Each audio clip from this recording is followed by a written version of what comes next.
On the day of my sister's wedding, I was supposed to be family. Instead, I was stripped of that right. My parents yanked me out of the gown I had chosen for the ceremony and shoved me into a server's uniform. From that moment forward, I wasn't a guest. I was the help. They had me scrubbing floors, carrying trays, and darting in and out of the kitchen like a hired maid. No smile, no thanks, just orders barked at me while my sister paraded through the hall like royalty. To everyone else, I was invisible, but I kept my head down, silent, waiting. And then it happened. I walked to the groom's table with a tray of wine, just another servant doing her job, or so they thought. But when the groom looked up at me, his hand trembled. The glass tipped, the wine spilled, and the entire hall gasped. His eyes widened, and with a voice that cracked the silence, he called me one word that shattered the illusion of their perfect wedding boss. In that single moment, every lie my family had told, every insult, every humiliation, they all came crashing down. You're about to hear how a woman cast aside as a maid brought an entire wedding and a lifetime of family deceit to its knees. And trust me, the twist that followed was darker, uglier, and more devastating than anyone expected. Stay with me, because this story doesn't just end with shock, it ends with revenge. Evelyn Harper was 38 years old, a woman who carried herself with quiet dignity and an air of restraint. By trade, she was in events, though no one in her family ever asked or cared enough to know what that meant. She lived alone in Manhattan, with a modest but carefully built life, one where she had carved out her own independence after years of being overlooked. To outsiders, she seemed composed, perhaps even a little reserved, but beneath the surface was a lifetime of slights and dismissals that had taught her how to stand still while the world underestimated her. The envelope arrived on a Thursday afternoon, slid under her apartment door by the mailman who knew her by name. She recognized her mother's handwriting immediately, the tight cursive strokes she had seen on countless notes over the years. Her stomach tightened before she even opened it. She knew what it would contain. Her younger sister Linda was finally getting married, and of course there would be an invitation. Evelyn carried the envelope to the kitchen counter, set it down beside her coffee cup, and looked at it as if it were something poisonous. When she finally tore it open, she wasn't surprised, though the reality stung more than she wanted to admit. The card was elegant, embossed with gold lettering announcing the union of Linda Harper and Daniel Cole at a 5-star hotel in the Hamptons. The kind of wedding people whispered about, where every detail was designed to be envied. Evelyn's eyes scanned the details carefully, waiting to see her name listed among the guests. There was no mention. Her name was nowhere. Instead, tucked inside was a handwritten note from her mother. Evelyn, arrive early to help with preparations. We'll need an extra pair of hands. The words sank in with a weight she had felt before, heavier each time. An invitation not as a sister, not as family, but as labor. Not to celebrate, but to serve. It wasn't unexpected. Nothing her family did to diminish her really surprised her anymore, but it still cut deep. Evelyn pressed her lips together and folded the note back into the envelope. She had long ago perfected the art of hiding her reactions, of swallowing the hurt before anyone else could see it. Her mind drifted back, as it often did in moments like this, to the years when she was a child in that same household.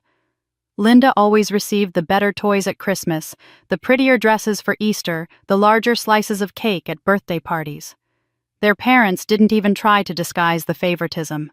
Linda was the golden child, the one they paraded before neighbors and relatives, while Evelyn was expected to be useful, quiet, and unremarkable. She could still hear her mother's voice when she was 10 years old, dismissing her excitement over a school award. "That's nice, dear, but your sister is performing in the recital. That's what people will really care about." As a teenager, Evelyn learned to stop asking for things. She wore Linda's hand-me-downs even when they didn't fit quite right, and endured the sidelong looks from classmates. When relatives came to visit, Linda was praised for her charm and beauty, while Evelyn was introduced almost apologetically, as if her existence required explanation. "Evelyn's here too," her father would say. "She's helpful around the house." The words still rang in her ears.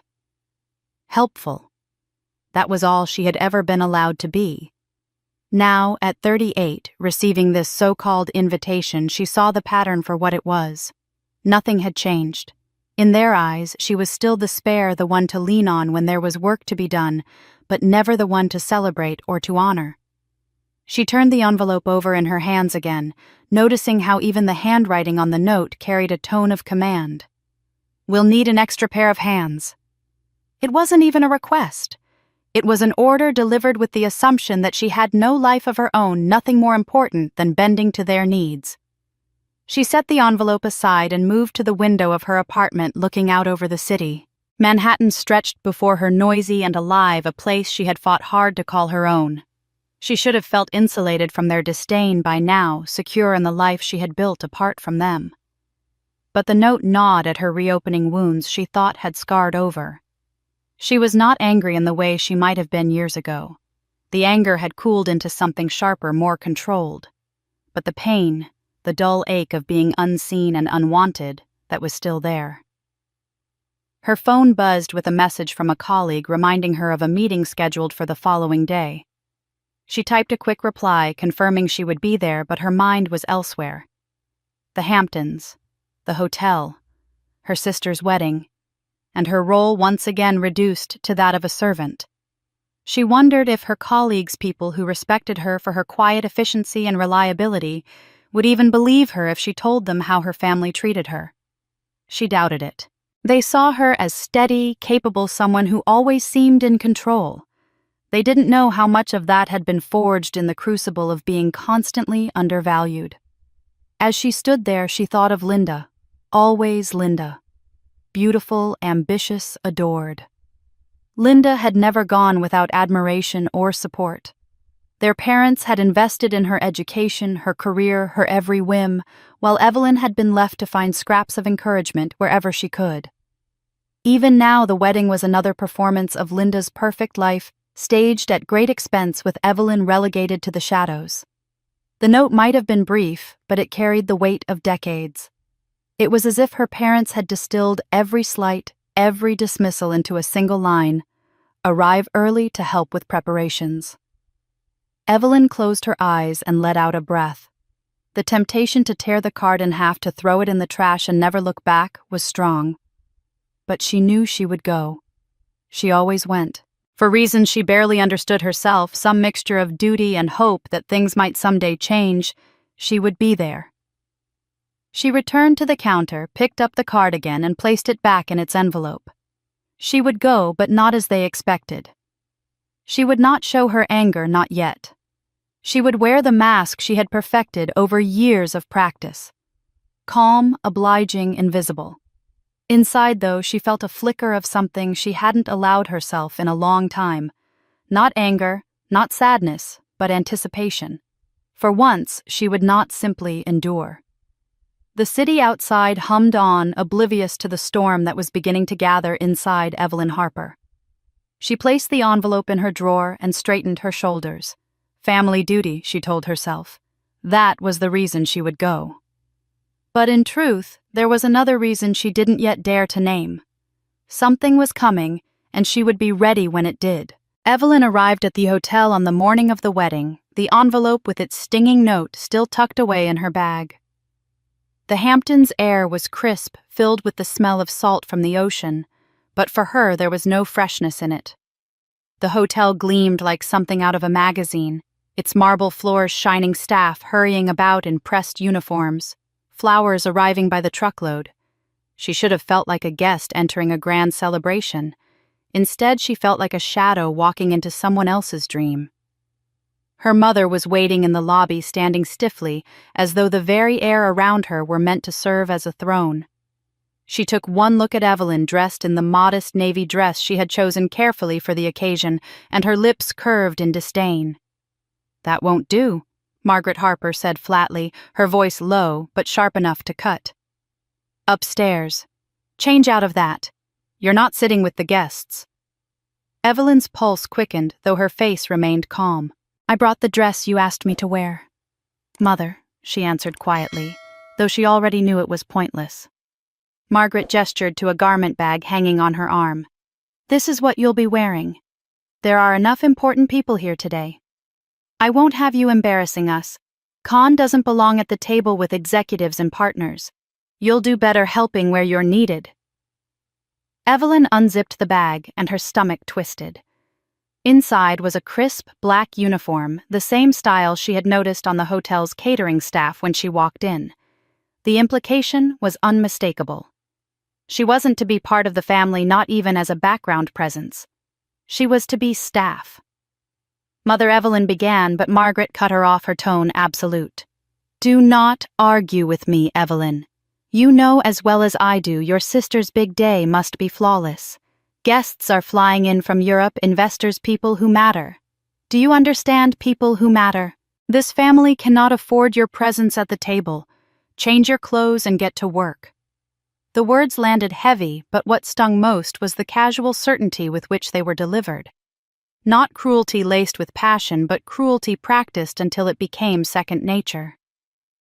Evelyn felt her chest tighten, the familiar ache of being deemed less than invisible unless she was useful.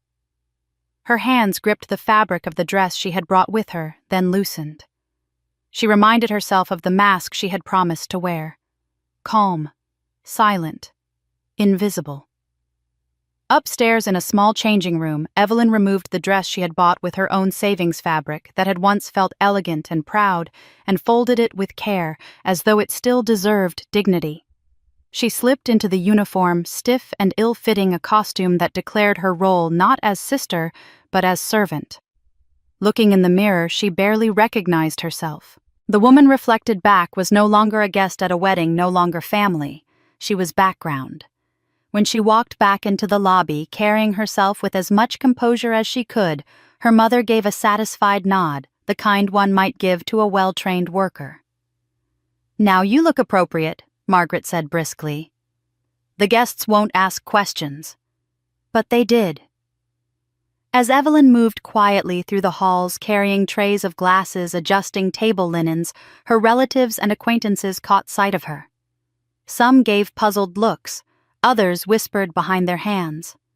One older cousin she hadn't seen in years glanced at her with pity, as though she had fallen so low that pity was all she deserved. Another distant aunt actually asked, "Have you been working here long?" Evelyn smiled faintly as though the question had no power to hurt, and moved on without answering. Inside, though, something was twisting tight, coiling like a spring. Every glance, every whisper added to the weight pressing against her chest. She could feel her cheeks grow warm, not from shame, but from the effort of containing the storm that wanted to rise. She had told herself she would endure, but endurance was beginning to feel like a prison.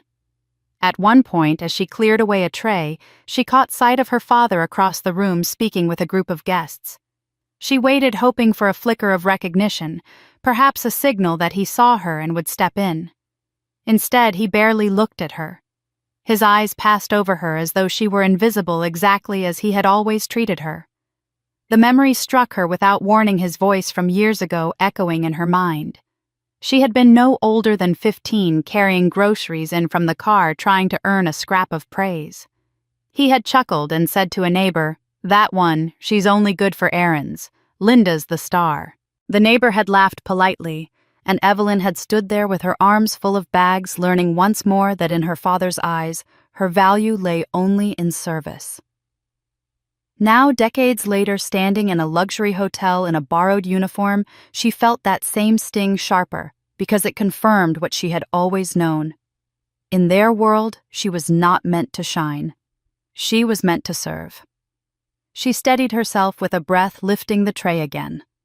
Guests were arriving in greater numbers now, filling the ballroom with laughter and conversation, dressed in glittering gowns and tailored suits. Evelyn moved silently among them, blending in with the staff. Every so often she would catch someone's eye and see the confusion there. Wasn't that the bride's sister? Why was she carrying champagne? But no one said it aloud.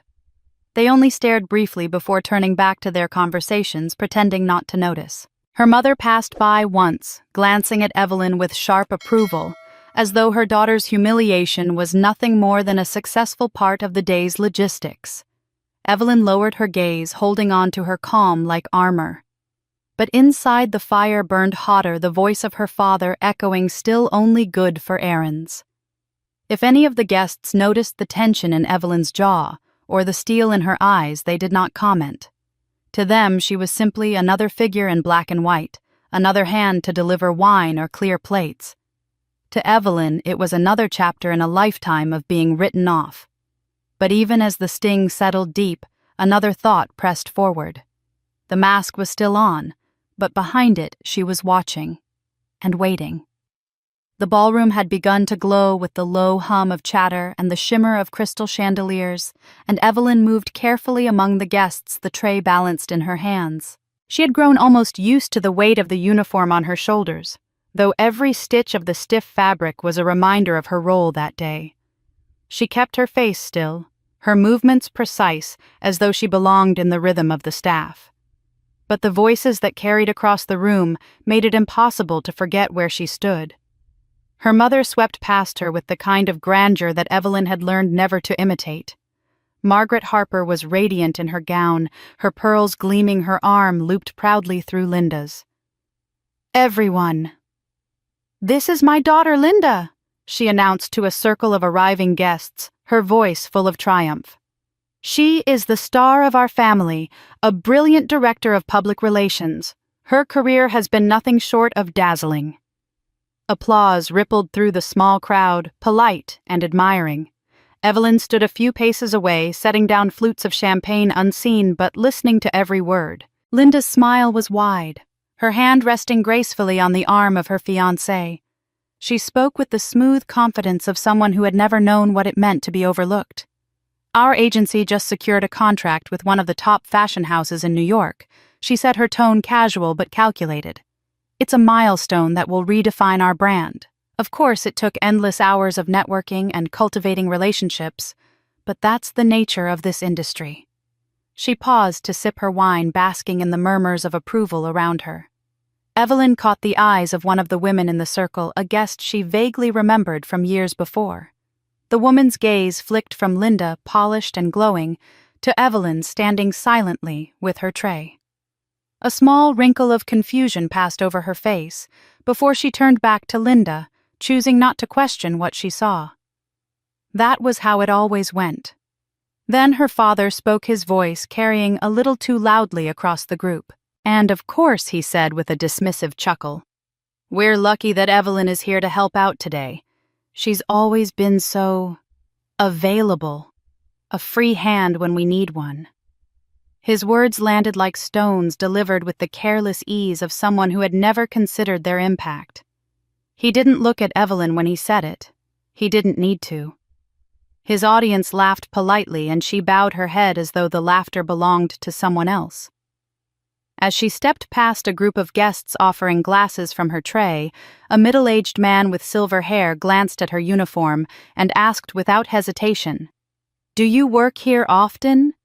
"The staff at this hotel is always excellent." The question was innocent enough, but it sliced deep. Evelyn forced a small smile, shook her head gently, and kept moving. She had learned that explanations only invited more pity, and pity was a kind of cruelty she no longer wished to endure. All around her, Linda was in her element. She commanded attention as naturally as she breathed. At one point, Evelyn watched from the edge of the room as Linda described the fashion contract in detail, gesturing elegantly, her voice carrying above the hum of conversation. "They came to us because of my vision," she said proudly. "I've always believed in the power of image, and now the industry is finally catching up." Their mother beamed at her, the embodiment of pride. Every nod, every compliment fed the narrative that Linda had been born to shine. Evelyn felt her stomach tighten.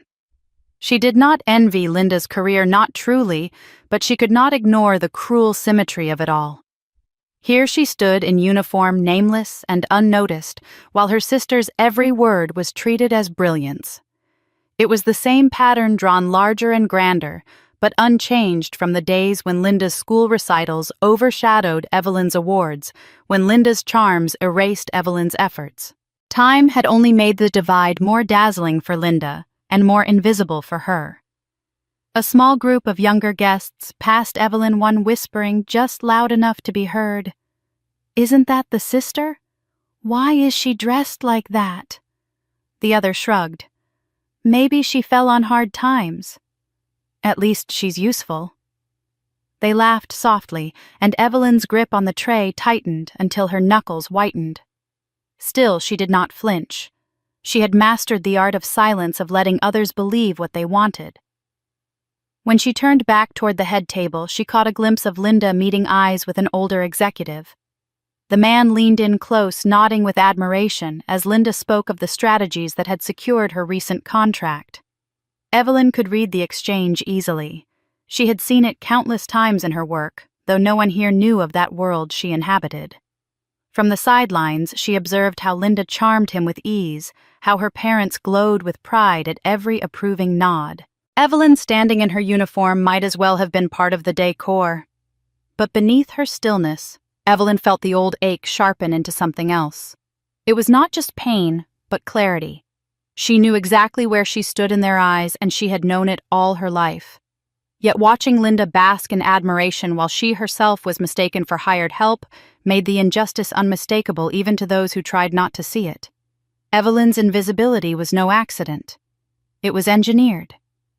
She lowered her eyes and continued her work, but a thought burned quietly in the back of her mind. They thought they knew her role. They thought they had written her story. What none of them realized was that invisibility had its advantages. From the shadows one could see everything, and sooner or later everything seen could be used. The hum of conversation in the ballroom rose and fell like a tide, and Evelyn moved with the rhythm of it, carrying trays, pouring wine, and gliding quietly through clusters of guests who never thought to see her as anything other than part of the staff. She had trained herself not to react, not even when her father's words reduced her to little more than a pair of helping hands, or when Linda's voice floated across the room full of triumph about her newest professional conquest. Evelyn kept her focus on the task before her, letting her silence serve as both mask and shield. But when one of the senior waitstaff handed her a carafe of water and asked her to deliver it to the groom's suite, she hesitated just for a moment before nodding. It was a simple errand, nothing more, yet her pulse quickened as she stepped away from the crowd and down the quiet corridor. The air was different here, hushed and heavy with anticipation. She found the suite door ajar, music faintly audible from within. Evelyn knocked once out of habit, then slipped inside with the carafe balanced carefully in her hands. The room was lit, warmly filled with the scent of cologne and polished leather. Daniel Cole, the groom, stood at the mirror adjusting his tie. He turned at the sound of her entrance, his eyes meeting hers. For an instant his expression was blank, polite, the look one gives to hotel staff. Then something shifted. His eyes widened, his face paling slightly as recognition struck. Evelyn set the carafe down on the sideboard. Her movements measured, her face composed. She had seen that look before in other contexts, but never in a setting so intimate, so fraught. Daniel cleared his throat, fumbling with his cufflinks now as though the task demanded all of his attention. "You're—" he began, then stopped. His voice wavered, then steadied. "You're Linda's sister, aren't you?" The words were careful, but his tone betrayed him. Evelyn lifted her gaze to him, calm, unflinching. "Yes," she said simply. "I am." Daniel nodded once, then again, as if confirming something to himself. He shifted uncomfortably, his hand brushing through his hair, his tie suddenly in need of adjustment, though it was already straight. His eyes flicked toward her again, searching, and she saw the flicker of uncertainty there. Not the kind born of ignorance, but the kind born of knowledge. Evelyn recognized it instantly. He knew something. There was silence for a long moment, the only sound the faint hum of voices from the hallway. Daniel seemed about to speak again, then hesitated. Instead, he gave a nervous laugh that did not reach his eyes. "Forgive me," he said. "I just thought I'd seen you somewhere before." Evelyn's lips curved in the smallest of smiles, polite but not encouraging. Perhaps, she said softly, nothing more. She would not offer him a lifeline. If he knew, he would have to speak it aloud. She would not do that work for him. His gaze dropped to the carafe she had placed on the table, then lifted again with a kind of restless energy. He looked at her the way someone might look at a puzzle they already half solved but dared not finish. And in his eyes, Evelyn caught the glint of recognition not from casual acquaintance, but from something deeper, something professional. She had seen it before in the eyes of men who read the trades, who scanned Forbes, and the business pages who studied the profiles of those climbing quickly in industries they cared about. He stopped again, his voice trailing off. The unspoken words hovered in the air, suspended between them. Evelyn tilted her head slightly, waiting her composure unshaken. Daniel exhaled sharply as though wrestling with himself, then finally muttered almost under his breath, "Grand Muse Events. That's you." The name lingered in the space like a spark. Evelyn did not flinch, though her heart beat steady and strong. Instead, she regarded him with quiet neutrality. "You must read more than just the society pages," she replied gently. Her tone carried no pride, no challenge, only fact. Daniel's throat worked as he swallowed hard, his face betraying the conflict he seemed desperate to hide. There was a feature, he said quickly, a piece in Forbes last spring. About a woman who built her company from nothing. Grand Muse, the fastest-growing event agency on the East Coast. I remember the photo. You were there." Evelyn inclined her head once in acknowledgement. She offered no elaboration, no explanation. Let him sit with the weight of what he had discovered. His composure cracked for just a second, and in that fracture Evelyn saw unease bordering on fear. He looked away, then back at her, his mouth opening as though to ask the question he couldn't bring himself to voice. Finally he managed, "You're really Linda's sister?"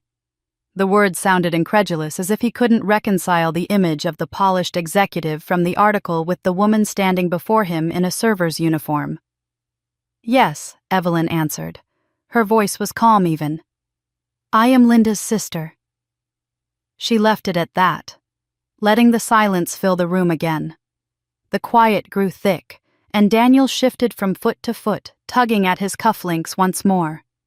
His face carried an unease that Evelyn recognized well, the dawning realization that the story he thought he knew was incomplete, and the knowledge unsettled him.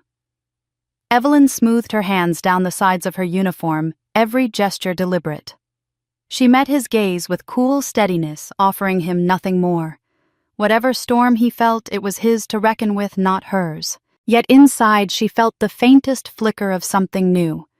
Not satisfaction exactly, but the awareness that for the first time that day, someone in this family's orbit had been forced to see her as more than invisible.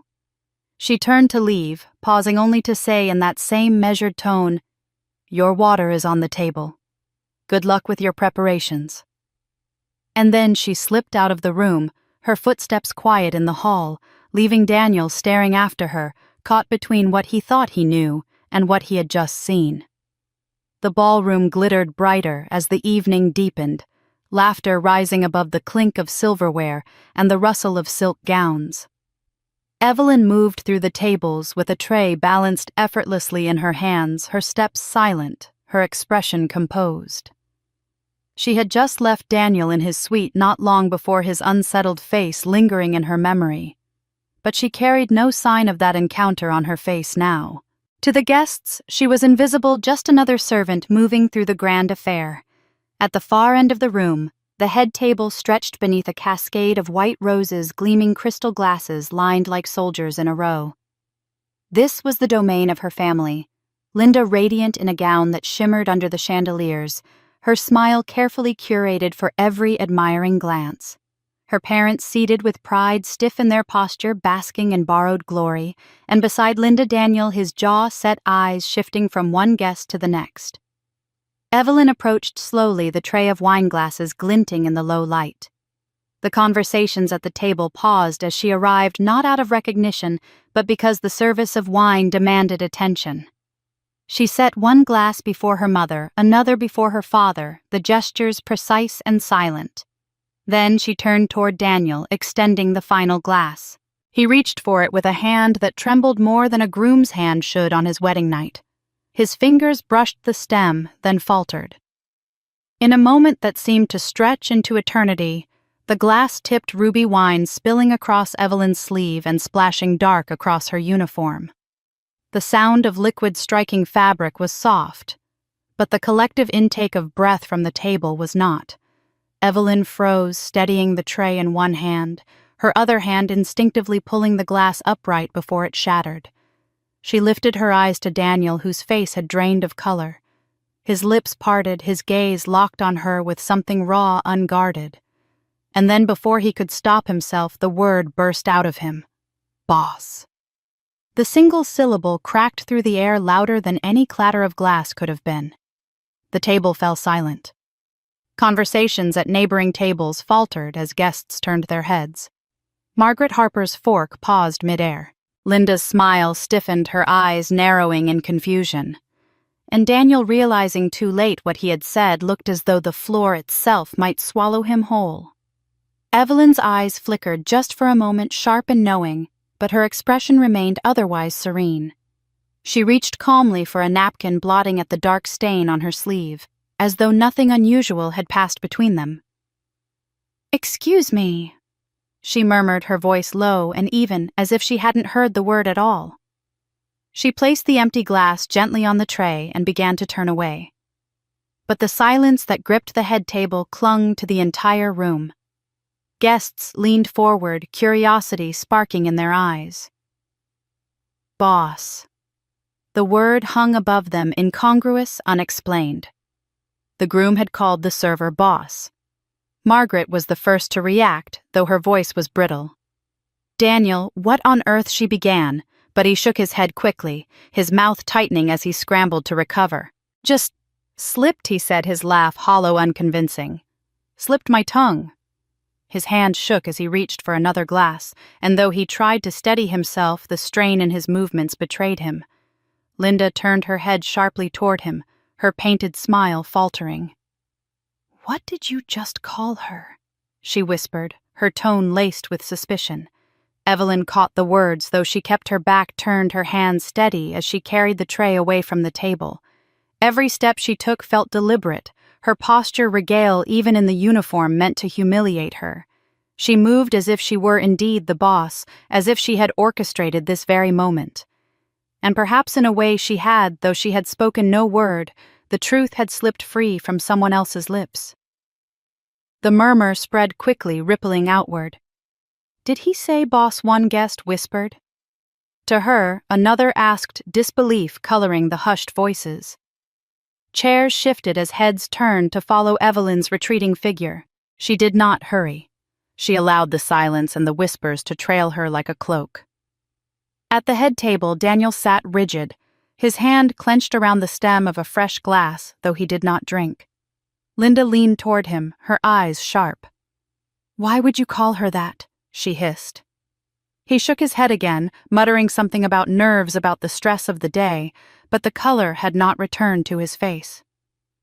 Margaret and Robert Harper exchanged confused glances, the proud image they had tried so hard to maintain beginning to fracture under the weight of a single word. Evelyn slipped through the crowd, pausing only to set her tray on a side table. Her hand brushed lightly against the stain on her sleeve, the deep red spreading across the fabric like a wound. She could feel the eyes of the room on her, heavy with questions they were too polite to ask. Yet she offered them nothing, no explanation, no acknowledgement, only the same poised silence she had worn all evening. But in her eyes, had anyone looked closely enough, was a glint of steel, a spark that revealed more than she allowed her lips to say. For in that single moment, with one careless word, the balance of power in the room had shifted. The hall remained hushed long after she left the head table, the clinking of cutlery, failing to resume conversations, slow to restart. Everyone waited for someone to explain, for someone to smooth over the crack that had just split the glossy surface of the Harper family's grand performance. But no explanation came. Evelyn disappeared into the service corridor, her back straight, her chin lifted. She had not spoken, but she had been heard. And for the first time that evening, she knew that the family who had worked so hard to make her invisible could no longer pretend she wasn't there. The word Daniel had uttered still lingered in the air long after Evelyn retreated from the head table. Boss. It had struck like lightning, illuminating a truth no one else in the room could yet explain. But Evelyn carried herself away as if nothing had happened. She kept her composure, though. Inside she felt the stir of old memories pressing at the edges of her mind, memories she had fought to bury beneath years of silence. Moments like this, when the surface cracked, had a way of pulling the past back into sharp focus. As she slipped through a side corridor, she remembered the first time her family had decided she was no longer one of them. She remembered the betrayal that had set the course of her life. She had been 18 then, a girl standing on the cusp of adulthood with dreams of college and a quiet hope that one day she might matter to her parents as much as her younger sister. The Harper household had been filled with tension that summer, though Evelyn did not understand why until the night her father stormed into her room holding a bank statement in one hand. His face was red, his voice trembling with rage. $10,000, he thundered. Gone. And your name is on the withdrawal. Evelyn had blinked in confusion, rising from her desk where she had been studying. What? I don't. But her words died as he shoved the paper into her hands. There it was, her name scrawled at the bottom of a withdrawal slip ink that looked eerily like her own handwriting. Only it wasn't. She knew that instantly. The signature was familiar, but off just enough that she could see the hand behind it. Linda's hand. Her mother's voice had cut in from the doorway, sharp and cold. We trusted you with our savings, Evelyn. That money was meant for Linda's tuition for her future. And you stole it. No. Evelyn cried, her throat tight. I would never. Linda, tell them. But Linda had been there too, hovering in the hallway with wide, practiced eyes. She shook her head slowly, her lips pressed into a trembling line. I didn't want to believe it either, she whispered, but the signature. It's hers, Dad. I saw her with the checkbook last week.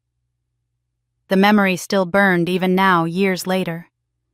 Evelyn had pleaded with them, begged them to believe her, but her parents would not listen. They had already chosen who to protect and who to sacrifice. Her father's voice echoed in her memory, harsh and final. You are a thief, Evelyn, a traitor to this family. Get out before you disgrace us further. She had been shoved out the door with nothing more than a hastily packed bag and the echo of her mother's words following her down the porch steps. You'll never amount to anything. You've shamed us. The door had slammed shut, leaving her in the dark. That night had been the beginning of exile. With nowhere to go, Evelyn slept in the back of a bus station, her small bag clutched tightly against her chest. The next weeks blurred together in a haze of survival. She washed dishes in diners, swept floors in gas stations, and took any job that would pay for a meal or a place to sleep. She learned quickly how to stretch $1 until it tore, how to smile at strangers, so they might offer a little kindness, how to keep moving forward even when her heart was broken. Every humiliation pressed into her like a brand. Once she remembered serving coffee at a roadside cafe when a group of Linda's friends walked in laughing and ordering as though she were invisible. She had stood behind the counter with her hands trembling, praying they would not recognize her. But even if they had, what could she have said? Her family had already painted her as a thief. In their eyes, her voice no longer carried weight. What stung most in those early days was not the hunger or the endless work, but the knowledge that her parents had never asked for proof. They had never paused to consider that Linda, their golden child, might have been capable of deception. They had chosen the easy narrative. Evelyn, the older daughter who had always been useful but never celebrated, had betrayed them. And Linda, bright, beautiful Linda, had remained untarnished. In truth, Evelyn had pieced the puzzle together over time. Linda's forged signature had been clumsy, but it had been enough. $10,000 money set aside for the future had disappeared, and Evelyn had paid the price. Years later, she would learn through whispers from a distant cousin that Linda had used the money to fund an extravagant internship in Paris, one that boosted her career in public relations. The betrayal had not just ruined Evelyn's standing in her family, it had become the foundation of Linda's success. Standing in the service corridor of the hotel, now Evelyn let the memory wash over her in all its cruelty. She could still feel the weight of her father's condemnation, the sting of her mother's disappointment, the hollow smile Linda had worn as she sealed her sister's fate. That night had shaped everything that followed. And yet, Evelyn had survived. She had clawed her way back from nothing, building a life out of the ashes of her family's rejection. She had lived years without their support, without their acknowledgement, driven by the memory of being cast out. That fire had forged her into something stronger than they could ever imagine. Still, the memory of that night remained raw. To the world outside, she was calm, competent, invisible in her uniform. But within her, the 18-year-old girl who had been branded a traitor still lived, her voice echoing in the silence. I didn't take it. I never did. And now, standing at her sister's wedding, Evelyn felt a strange sense of inevitability. The truth always found its way to the surface, and one day, the lies Linda had built her life upon would collapse under their own weight. Evelyn carried the memory of that night at 18, like a scar invisible to the world, but etched so deeply into her that it shaped everything she became. Cast out with nothing condemned as a thief, she learned quickly that survival depended on more than endurance. It demanded transformation. If her family had written her off as a failure, she would prove them wrong in the only way she could, by building a life that required no one's approval but her own. What began as scraping by on odd jobs became a relentless pursuit of knowledge. She spent her nights in public libraries devouring books on business design and event management, her hunger for understanding fueled by the same fire that had once burned with humiliation. During the day, she worked as a waitress, a receptionist, an assistant to anyone who would hire her, absorbing every detail of how people organized, how they persuaded, how they impressed. She studied not just with her mind, but with her eyes, storing away the small truths of presentation and timing of what made a gathering memorable. Her first break came when she convinced a small restaurant owner to let her organize a private party for a client. She promised him she could do better than the generic arrangements they usually offered. With nothing but instinct and determination, she transformed the space with borrowed linens and flowers salvaged from a wholesaler's leftovers. The party was a success, and word of mouth brought her 3 more clients within a month. From there, she moved with deliberate patience, reinvesting every dollar, expanding, slowly building connections without ever trading on her family's name. Years blurred together, one job leading to another, until Grand Muse Events was born.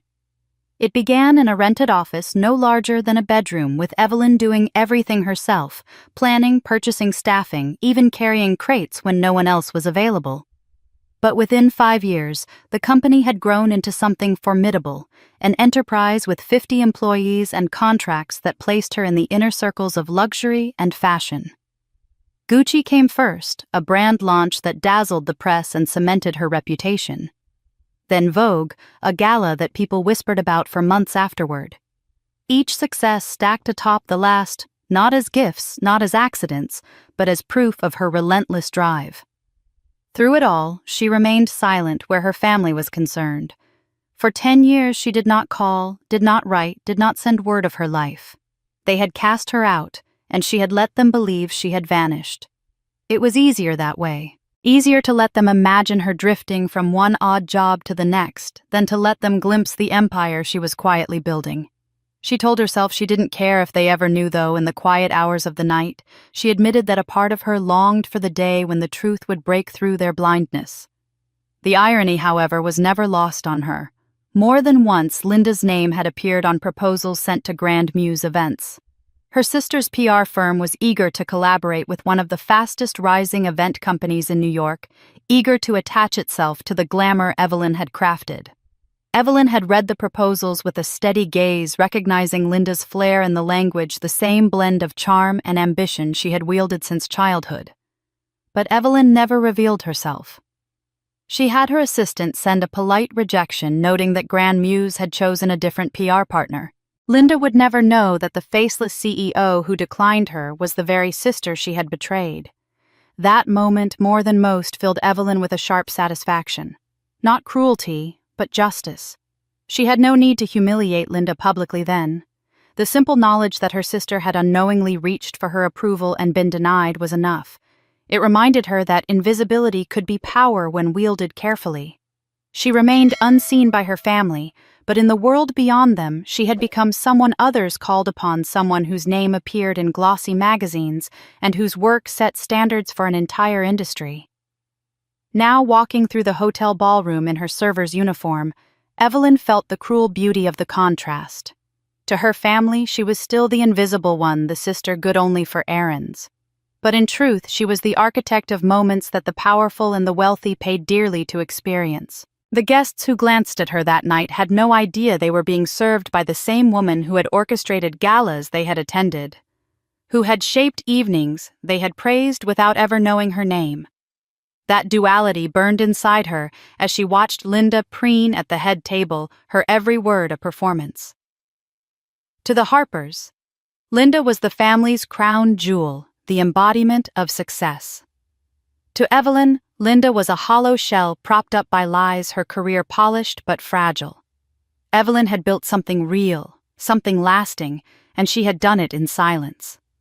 She thought of her office back in Manhattan, the polished conference table where her team gathered, the walls lined with framed press clippings and photographs of events that had set the industry buzzing.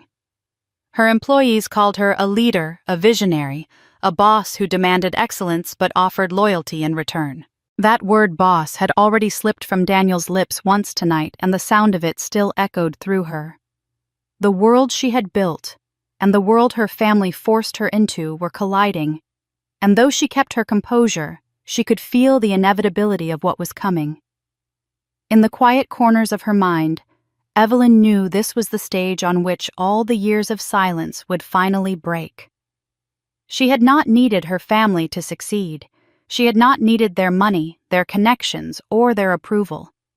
And yet, standing here in a borrowed uniform, she also knew that when the truth came to light, the contrast between who they believed she was and who she had become would be devastating.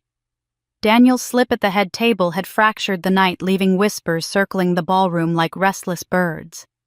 Evelyn had walked away with steady steps, but she could feel eyes following her, questions hanging in the air unspoken. She returned to the quieter corners of the hotel, letting the hum of conversation fade behind her when she heard a voice calling softly from the shadows of a side hall.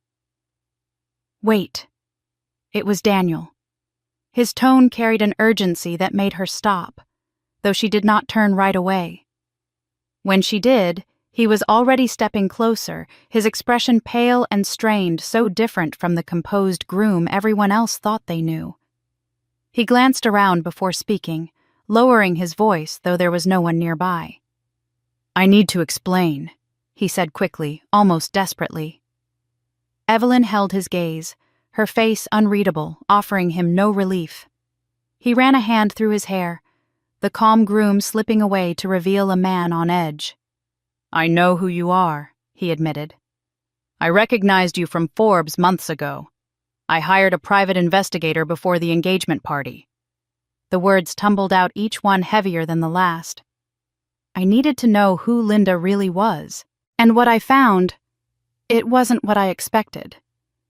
Evelyn's brow arched slightly, but she said nothing. Silence was her power, and she wielded it now. Daniel exhaled sharply, his voice breaking with frustration. "She's been lying to me. For months." The detective found evidence, photos, messages. She's been involved with someone else. Not just anyone either. A guest here tonight, the CEO of one of the biggest fashion houses in New York. His hands clenched at his sides, knuckles white. "Do you understand what that means? She's marrying me for what I represent, for the money, the connections. I was blind, but I'm not anymore." The revelation struck the air like a stone into water, sending ripples of consequence outward. Evelyn kept her expression calm, though inside she felt the sharp click of puzzle pieces falling into place. So that was why Linda had carried herself with such triumphant arrogance, why she had boasted about her contracts without fear. She had not built her image alone. She had been leveraging more than charm, she had been trading in betrayal. Daniel's eyes searched Evelyn's face, desperate for some sign of response. "I didn't want to believe it." he confessed, his voice dropping low. "But the proof is there. She's been meeting him in secret and I can't ignore it anymore. I thought marrying Linda meant I'd found someone ambitious, someone who could stand beside me. Instead, I'm beginning to wonder if I've just been a stepping stone." Evelyn let the silence stretch, weighing the weight of his words. In her chest she felt the echo of old betrayals, the familiar sting of Linda's lies. None of this surprised her, not truly. Linda had always been willing to sacrifice someone else for her own gain. This, though, was different. This was not just the ruin of a sister's reputation. It was the seed of something far larger, something that could topple the entire illusion Linda had so carefully crafted. Still, Evelyn did not speak. She knew better than to show her hand. She watched Daniel wrestle with his own turmoil, his face taut with fear and anger. He mistook her silence for judgment for wisdom, and in a way it was. By saying nothing, she allowed the weight of the truth to hang fully on his shoulders, to dig deeper into his conscience. "I don't know why I'm telling you this," he admitted at last, his voice trembling. "Maybe because when I look at you, I see someone who isn't fooled by her act. Maybe because you're the only person here who actually understands what she's capable of." His eyes softened, almost pleading. "She thinks she can control everything, but she doesn't control me anymore. Not after this." Evelyn's gaze flickered sharp as glass. She inclined her head slightly enough to acknowledge his words, but not enough to reveal agreement. Inside, her mind was already moving quickly, cataloging what he had said, placing it alongside what she already knew. Linda had betrayed her once with a forged signature that stole her future. Now she was betraying her fiancé with secrets that could destroy her own. Evelyn could see the arc of it already, how the truth would unravel, how the Harper family's glittering performance would collapse under the weight of its own lies. But aloud she said nothing. She let Daniel's confession hang between them, heavy and unresolved. He looked at her as though waiting for advice, for guidance, for some word of comfort, but Evelyn offered him none. Her silence was sharper than any words she might have spoken. Daniel finally nodded, as though reaching his own conclusion. "You won't say anything, will you?" His question was more statement than plea. Evelyn's lips curved just slightly, not enough to be a smile, but enough to remind him that she was not someone to underestimate. "No," she said at last, her voice steady, cool. "I won't say anything." Relief flickered across his face, but it was uneasy, fragile. He knew she had heard him, that she now carried the knowledge he had tried to shoulder alone, and perhaps that frightened him more than if she had promised to intervene. As Daniel turned away, running a hand down his face, Evelyn watched him go with eyes that glimmered in the dim light. In her silence, she held the truth like a blade, sharp and ready, though she had not yet chosen how to use it. The night was not over. The stage was still set and Linda's performance still unfolding. But now Evelyn had been handed a secret so powerful it could split the entire play in two. For the first time in years, she felt the familiar pulse of justice rising steady and undeniable. Her sister had once destroyed her life with a lie. Now Linda's own lies had ripened into weapons, and Evelyn knew she would not have to strike hard to watch the entire illusion fall. All she had to do was wait. Evelyn had walked away from Daniel with the weight of his confession tucked neatly into her silence. The knowledge of Linda's betrayal was a spark waiting for tinder, but Evelyn did not rush to set it aflame. She knew the value of timing. Back in the ballroom, she returned to her role with the same calm precision, carrying trays, pouring drinks, smiling politely when addressed. To the untrained eye, she was nothing more than a servant. To Evelyn, it was the perfect disguise. It allowed her to drift unseen where others were watched, to linger unnoticed where whispers were traded.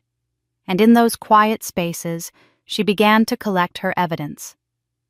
Near the side of the ballroom, by a cluster of marble pillars, Linda leaned close to a tall man in a sleek black suit.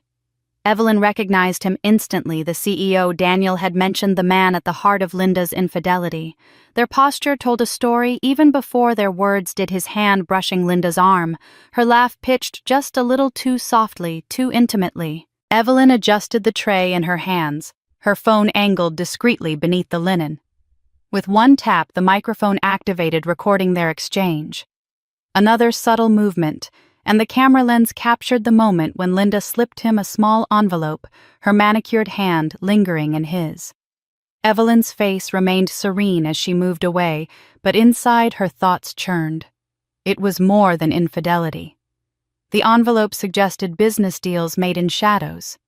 She remembered how Linda had once gloated about landing contracts that seemed far beyond her firm's reach. Watching her now, Evelyn realized those successes were not born of brilliance but of secret bargains. And Evelyn recorded it all, the audio capturing every hushed word, every promise. As she moved through the ballroom, her mind replayed another voice, one she had carried for years. Her mother's cold and dismissive slicing through her memory. "You will never be as good as Linda." That sentence had been repeated like scripture in their home, woven into every comparison, every judgment. It echoed now as she slipped her phone back into her pocket. For a moment, she felt the ache of that wound, the girl she had been at 18, shrinking under the weight of it. But then the ache hardened into resolve. If her mother had crowned Linda as the star, then tonight Evelyn would be the force that revealed the star's light as nothing but a flickering illusion. Later in the evening, when the guests' attention shifted toward a toast at the head table, Evelyn stepped quietly into the service hallway. She pulled out her phone and scrolled to a number she had not used in years. It belonged to someone who had once worked for Linda, a junior associate who had left her firm under bitter circumstances. Evelyn had kept the contact tucked away, an instinctive move back when she was first building her own empire. Now it felt prophetic. The call connected after 2 rings. "Hello?" The voice was wary, cautious. Evelyn introduced herself, keeping her tone calm and professional. There was a pause, then recognition. "I remember you," the voice said slowly. "Grand Muse. Why are you calling me now?" "I think you know," Evelyn replied. "I need information about Linda Harper. And I believe you have it." There was another pause, longer this time. Then the former employee sighed. "She ruined me," he admitted. "She set me up to take the fall for missing funds I later discovered she had siphoned into her personal accounts. I wanted to fight, but she had her parents, her lawyers. I walked away instead." His bitterness seeped through every word. Evelyn's grip on the phone tightened. She had suspected corruption, but hearing it confirmed was like finding the missing piece of a puzzle she had been assembling for years. "Would you be willing to share proof?" she asked, her tone steady, though her pulse raced. "I kept copies," he said. "I always thought the day would come when she'd cross the wrong person. Maybe that day is today." A faint smile touched Evelyn's lips, the kind of smile that never reached her eyes. "Send them to me," she said. "You'll be doing more than you realize." When the call ended, she leaned back against the wall, the sounds of laughter and music muffled through the heavy doors. She allowed herself a slow exhale. She had audio photographs and soon documents of fraud. Each piece alone was damning. Together they would be unassailable, and all gathered while she wore the mask of a servant, while her family and their guests dismissed her as background. She returned to the ballroom, lifting her tray once more, her expression unchanged. From across the room, Linda caught her eye briefly, not with recognition, but with the casual disdain of someone looking past the help. Evelyn met her gaze just long enough to let her own eyes sharpen the barest flicker of steel before turning away. It was calculated, precise, a smile without warmth, a signal only Evelyn understood. In that moment, she knew the balance of power had already shifted. She would not need to shout or accuse or demand. She would let Linda's own choices condemn her. All Evelyn had to do was wait for the right stage, the right moment, and then reveal what had always been true. Linda was not a star. She was a fraud. The night had reached its peak of elegance. Crystal chandeliers cast golden light across polished tables. Waiters moved gracefully between guests, carrying silver trays. And Linda glowed at the head table, as though the entire evening existed solely for her to shine. Evelyn remained in the shadows, Her uniform still immaculate despite hours of service, her presence unnoticed, her mind sharp. Every detail of her plan had been carefully set in motion. She had waited years for this night, and now the moment approached with the inevitability of a storm. At precisely the hour when the speeches were winding down and the guests were beginning to relax into the rhythm of food and laughter, the lights dimmed. A hush fell across the ballroom guests, turning their eyes toward the massive screen that had been arranged for a slideshow of family photos and carefully curated memories. Linda's voice rose in practiced surprise, her smile spreading as though she hadn't approved every detail herself. A little something for everyone to enjoy, she called out, her eyes sparkling with pride. The first images appeared, childhood pictures of Linda in frilly dresses, her parents beaming beside her, snapshots of school awards and glamorous internships. Guests applauded politely, some cooing at the sweet nostalgia. Evelyn remained still in the corner, her tray empty now, her eyes fixed on the screen. Then, as the reel transitioned to what should have been the engagement photos, the feed shifted. A different video began to play, its grainy quality at first causing confusion among the guests. Murmurs rippled through the hall. Then the scene became clear. Linda, unmistakable in her designer coat, leaning against the gleaming car of the fashion executive, her laughter caught on the microphone, her hand gripping his as their lips met in a kiss far too intimate to be mistaken. The camera angle shifted, revealing more exchanges of envelopes, whispered words amplified just enough to be heard. "No one will ever know." Gasps broke out across the room. A fork clattered to the floor. The polite laughter and applause evaporated, replaced by a stunned silence so heavy it pressed against the walls. Margaret Harper shot to her feet, her hand flying to her mouth. Robert's face drained of color as he fumbled for the remote, his voice shaking as he barked at the staff to stop the video. But the hacker's work was precise. The footage continued to play, image after damning image, voice after voice, undeniable in its clarity. Linda's chair screeched backward as she rose, her face pale, her composure cracking. "This is a lie!" she shouted, her voice shrill. "It's fabricated, it's not real!" But the evidence glared at her from the screen, her gestures, her words, her betrayal on full display for every guest to see. Her protests only made the scene more pitiful, her desperation more transparent. The guests, once eager admirers, now whispered with disgust. Some covered their mouths, others leaned toward one another with wide-eyed disbelief. "She's been cheating with him here." The room swelled with the noise of scandal, the glamour of the evening collapsing under the weight of what they were watching. Margaret stumbled toward the screen, her voice cracking. "Turn it off. Turn it off, now." But the video played on, showing Linda and the man entering a hotel room, her laughter trailing behind them as the door shut. There was no denying it. No speech could repair the damage. Linda turned wildly toward Daniel, her hands reaching out as if to plead. "You know me. You know this isn't." But Daniel stood frozen, his expression grim, the truth already carved into his face. He said nothing, and his silence cut deeper than any accusation could. In the corner of the room, Evelyn remained still. She had not moved since the video began, her lips curved into a smile so faint it barely existed. But in her eyes there was no warmth, only the cool satisfaction of justice long overdue. For years she had been forced into invisibility, branded a thief cast aside for her sister's glory. Tonight she had pulled the curtain back. The fraud was revealed, and there was no going back. The chaos built to a fever pitch.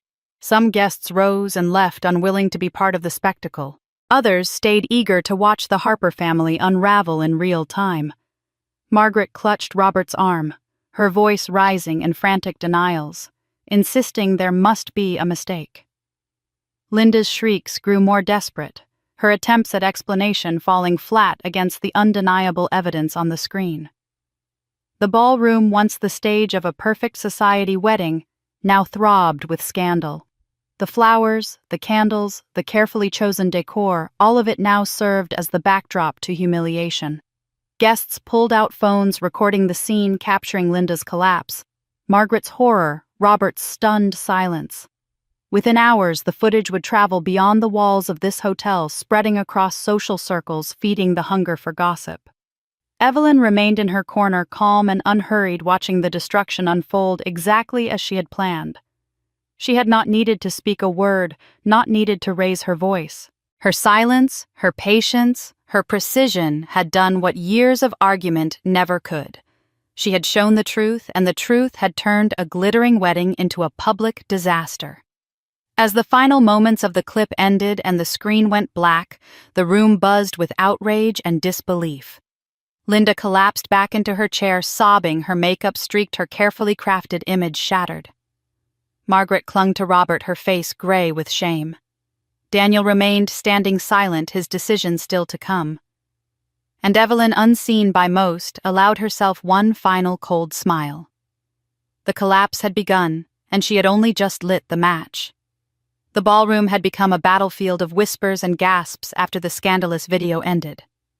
Linda sat hunched in her chair, mascara streaking down her cheeks, her cries high-pitched and desperate, while Margaret clung to Robert, demanding explanations no one could give. Guests shifted uneasily, some standing to leave others watching with wide-eyed hunger for the drama unfolding. In the middle of it all, Daniel remained upright, his face carved in stone, his silence louder than Linda's protests. Every eye turned toward him, waiting for the groom's verdict. The wedding could not proceed without his word, and in that moment, he held the fate of the Harper family in his hands. Linda scrambled toward him, her hand clutching at his sleeve. "Daniel, please," she begged, her voice cracking. "You know me, you know I would never, this is a lie, some horrible trick. You can't believe it." But Daniel's eyes, cold and steady, did not soften. He looked at her, not as a bride, but as a stranger, one who had deceived him in ways too deep to forgive. He pulled his arm free, his movements deliberate, the gesture final. The hush grew unbearable, a silence so heavy it pressed on the chest. Finally, Daniel spoke, his voice cutting clean through the noise. "This wedding is over."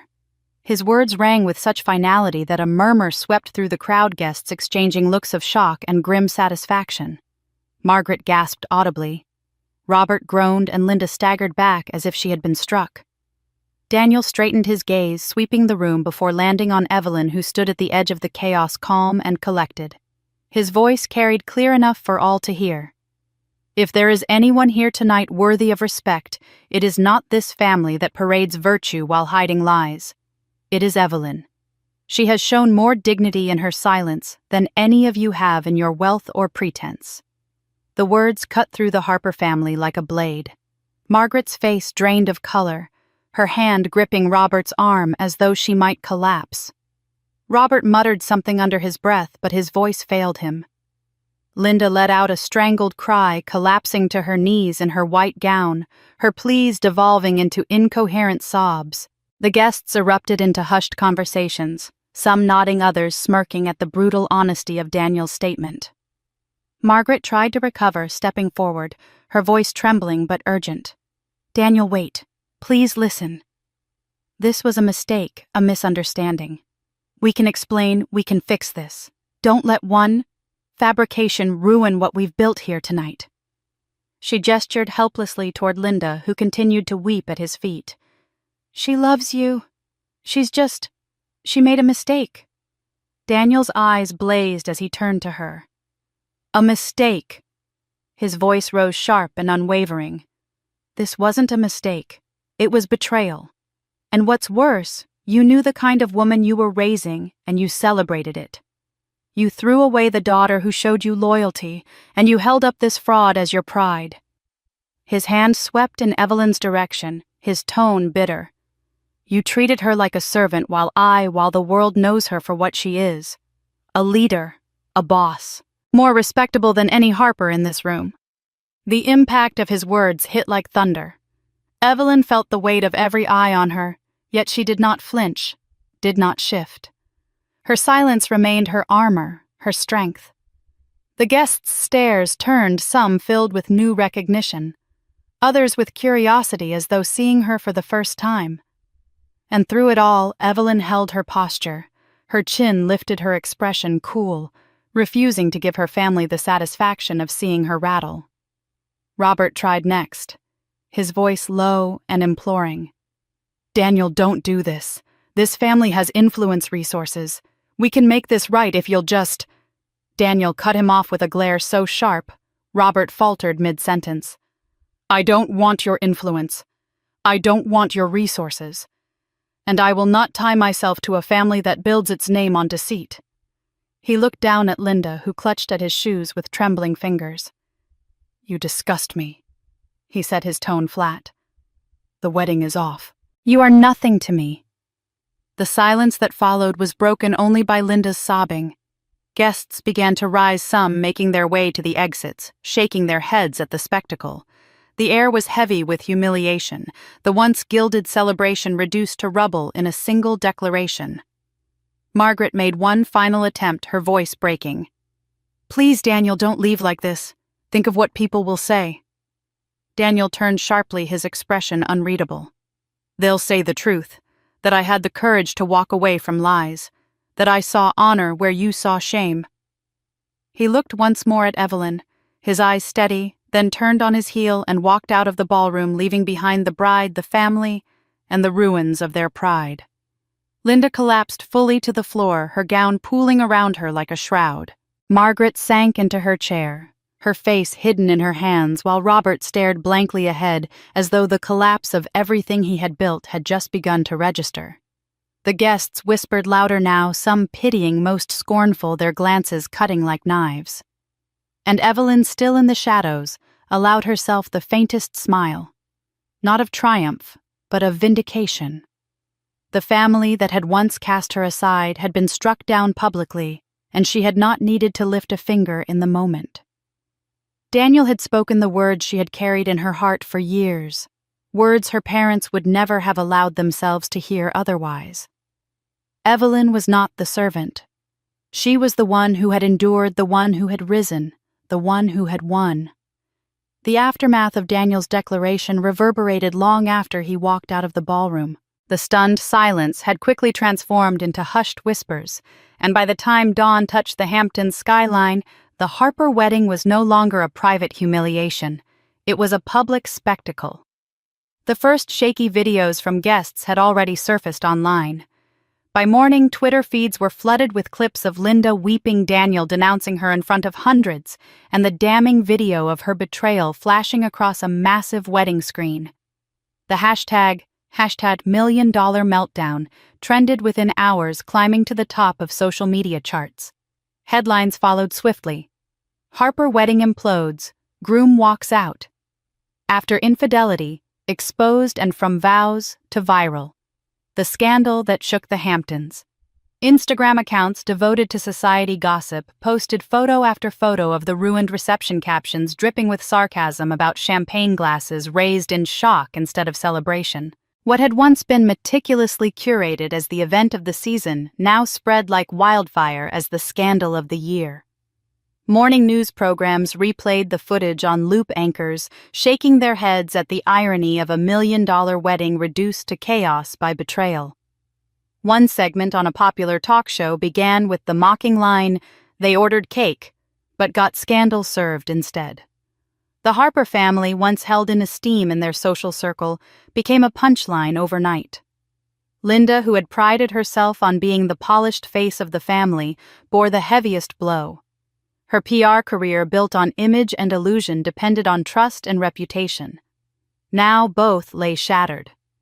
In the days that followed, the second wave of disaster struck when an anonymous account began releasing documents online accompanied by damning captions. The account belonged to a former employee, someone Linda had wronged in her relentless climb upward. Screenshots of emails, falsified invoices, and bank transfers revealed that Linda had embezzled funds from her own firm, redirecting client money into personal accounts to finance her lavish lifestyle. The revelations hit the media like fresh gasoline on an already roaring fire. Articles shifted from gossip about her failed wedding to investigative pieces titled "The Double Life of Linda Harper" and "From Bride to Fraud: The Untold Story of a PR Heiress." News anchors who had once praised her for her networking savvy now dissected her schemes with cold precision. Clients moved quickly to distance themselves. A luxury brand that had featured her in their campaigns issued a terse statement: "We are terminating all associations with Harper PR effective immediately." A cosmetics giant followed, pulling out of a multi-million-dollar contract. Within a week, nearly every significant client had cut ties. Former partners spoke to the press, their statements thinly veiled condemnations. "We value integrity, something Harper PR has proven to lack." Linda's empire crumbled in real-time, contracts dissolving faster than she could attempt to spin them. Colleagues whispered of bankruptcy while society pages speculated on lawsuits soon to come.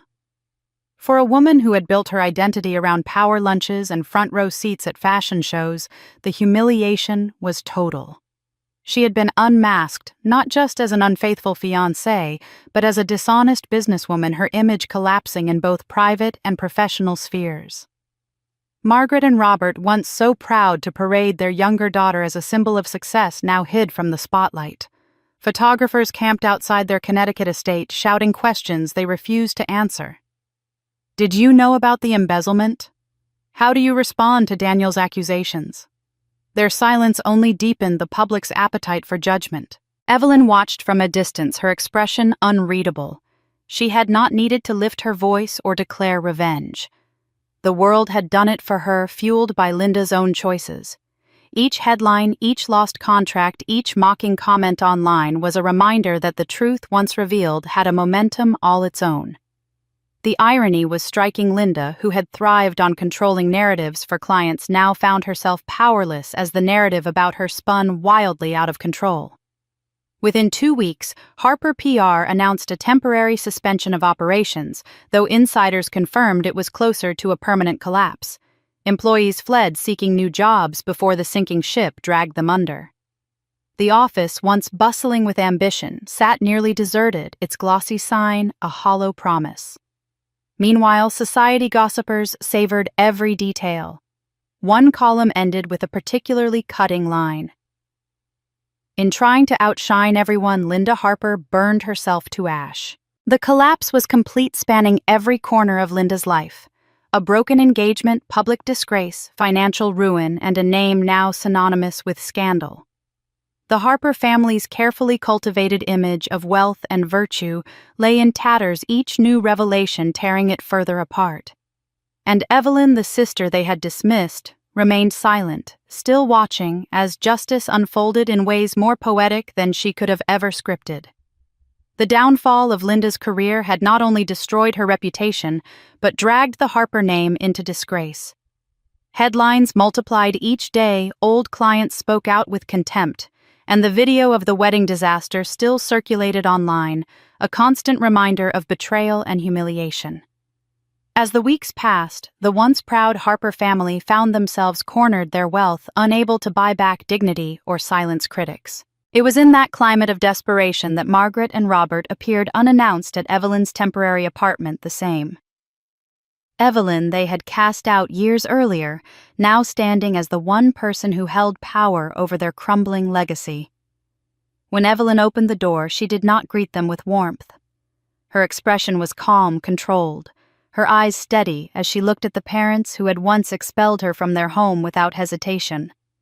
Margaret's face was pale-lined, deeper with the stress of endless nights avoiding reporters. Robert's shoulders sagged, the posture of a man defeated. For a moment, none of them spoke, the silence carrying the weight of decades.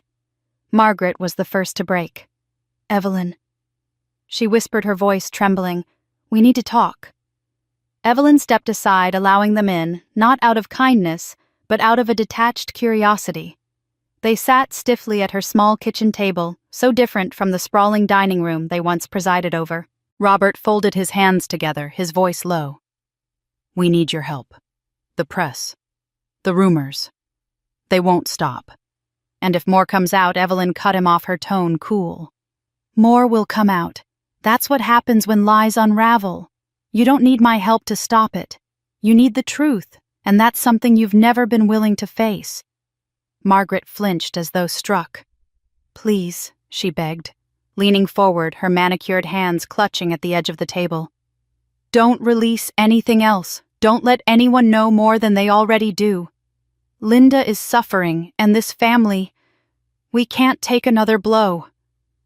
Her voice cracked on the last word, desperation bleeding through her composure.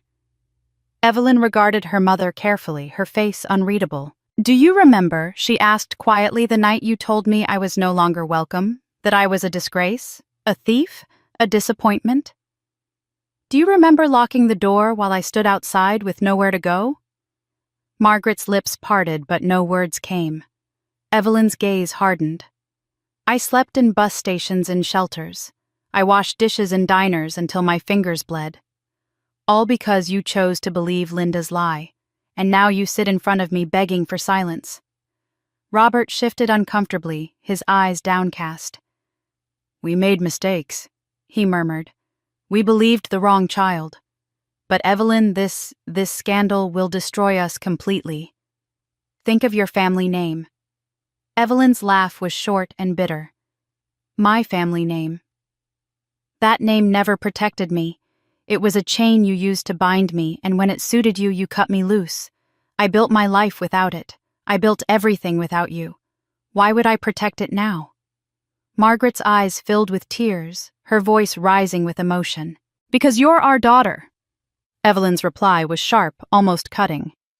"A daughter you turned into a servant. A daughter you discarded like trash. You don't get to claim me now, not when your empire of lies is burning down." She leaned forward, her tone steady and cold. "The truth doesn't need my permission to spread. It will speak for itself, and I won't stop it." Margaret sobbed into her hands, her composure finally shattered. Robert sat rigid, his jaw tight, but he said nothing, perhaps recognizing the futility of arguments.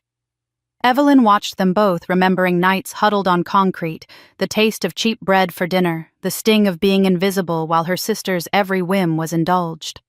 Those memories rose now like shadows, reminding her why she had vowed never to kneel again before their power. For the first time, Evelyn realized the reversal was complete. It was her parents who sat humbled, powerless, their voices pleading instead of commanding. The balance of power had shifted entirely, and she was no longer the wounded girl they once cast aside. She was the woman who held the truth, the woman who had endured, and the woman who would not bend. As they stood to leave, Margaret touched Evelyn's arm, her grip weak. "Please, Evelyn, if you have any mercy left, don't let this go further." Evelyn met her gaze, her eyes like steel. "Mercy," she said softly, "was something you never offered me. Now I let the truth decide." They left in silence, the door closing behind them with a finality that echoed in the small apartment. Evelyn stood for a long moment, staring at the space they had occupied, the sound of her mother's weeping still lingering in her ears. Then she turned away, her jaw set. She was no longer a victim of their cruelty. She was the one holding the line, and she would not waver. Linda had never been the type to surrender gracefully. Even as the walls of scandal closed in, she clawed at every possible escape route, desperate to reclaim the control that had slipped so violently from her hands. After her parents' humiliating plea to Evelyn had failed, she doubled down on her own defense. The first strike was legal. She hired a team of high-priced attorneys' men in sharp suits who promised to restore her reputation and punish the guilty. Her claim was straightforward. Evelyn, out of jealousy, had orchestrated the release of the incriminating footage. Linda argued that her sister had long held a grudge, and that this was nothing more than a malicious vendetta. But beneath the polished rhetoric, the case crumbled. The lawyers quickly discovered the flaw. There was no evidence linking Evelyn directly to the leak. The video had spread too widely too quickly through anonymous accounts and shadowy channels. The digital trail had been wiped clean by the professionals Evelyn had quietly engaged. In court filings, Linda's accusations looked less like fact and more like desperation. Judges dismissed her early motions for lack of proof, and legal commentators on television treated her claims with thinly veiled amusement. Another chapter in the Harper saga, one anchor quipped. "It seems Linda Harper is trying to sue her way out of reality." When the legal path failed, Linda turned to her old weapon, public relations.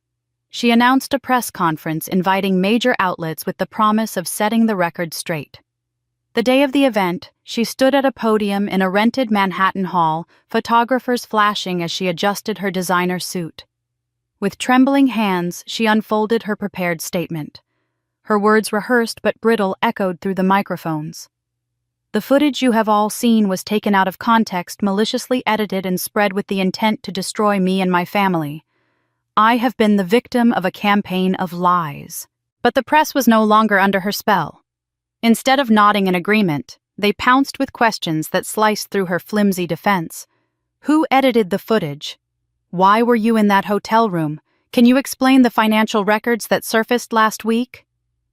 Linda faltered, her polished facade cracking with each inquiry. When she tried to pivot, her words grew tangled, her denial less convincing. Reporters smirked, some openly laughing when she claimed, "I am still a trusted name in public relations."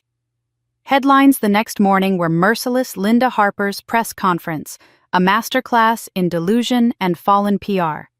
Queen fails to spin scandal." The humiliation deepened when her own clients turned against her publicly. One luxury retailer, once proud to showcase her firm's campaigns, issued a statement not just severing ties, but condemning her actions. "We place our trust in integrity," their CEO said, "and Linda Harper has violated that trust beyond repair." Another former client, a fashion label whose success Linda had long boasted of, went even further. Their spokesperson appeared on live television and declared, "Our brand cannot be associated with deceit. We will not return to Harper PR under any circumstances." The blow of those rejections was devastating. For years, Linda had built her empire on cultivating relationships, on projecting an image of untouchable success. Now, those same allies dismantled her reputation piece by piece, discarding her with the same swiftness she had once discarded Evelyn. Each rejection was another stone added to her downfall, another reminder that power built on manipulation collapses when the truth is revealed. Linda fought back with social media posts claiming she was the target of envy, that her success had made her a victim of smear campaigns. But the comments below her statements told the real story. Strangers mocked her excuses. Former colleagues hinted at darker secrets, and even casual onlookers seemed to take pleasure in watching her unravel. "She's learning what it's like to live without spin," one viral comment read. "And it's not pretty." As the days stretched into weeks, Linda's fight became more frantic. She cycled through strategies, legal threats, teary confessions, angry denials, but each one only made her look weaker. The harder she tried to claw back her dignity, the more it slipped through her fingers. Reporters no longer introduced her as a PR mogul. They called her the disgraced bride, the embezzler under scrutiny, or simply Linda Harper, scandal-ridden and desperate. Evelyn, watching from afar, did not gloat openly. She didn't need to. The spectacle spoke for itself. Linda was sinking, and every attempt to swim only dragged her deeper. Evelyn understood what many in the crowd of spectators were beginning to feel. Justice was not always loud or swift. Sometimes it was slow, cruel, a steady unraveling that left the guilty exposed. By the end of the month, Linda's law team had quietly withdrawn, citing irreconcilable differences. Her office stood nearly empty, her employees scattered to competitors, her name now a stain no firm wanted near theirs. For the once celebrated Harper daughter, the fight was over, even if she refused to admit it. She had waged war against the truth, and the truth had devoured her. And through it all, the public watched with fascination, half appalled, half delighted, as Linda Harper proved the oldest lesson of all: the higher the climb built on lies, the harder the inevitable fall. The collapse of Linda's reputation had consumed the Harper family like wildfire, leaving them exposed, humiliated, and frantic. After the failed lawsuits and disastrous press conference, reporters had taken up permanent residence outside the Harper estate, hurling questions at every passing shadow. Margaret, once the unshakable matriarch who carried herself with pride at country club luncheons, began to falter under the constant scrutiny.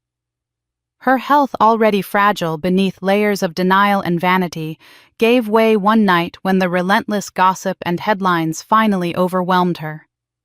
She collapsed in the middle of their marble foyer, her cries echoing down the empty halls until Robert called for an ambulance.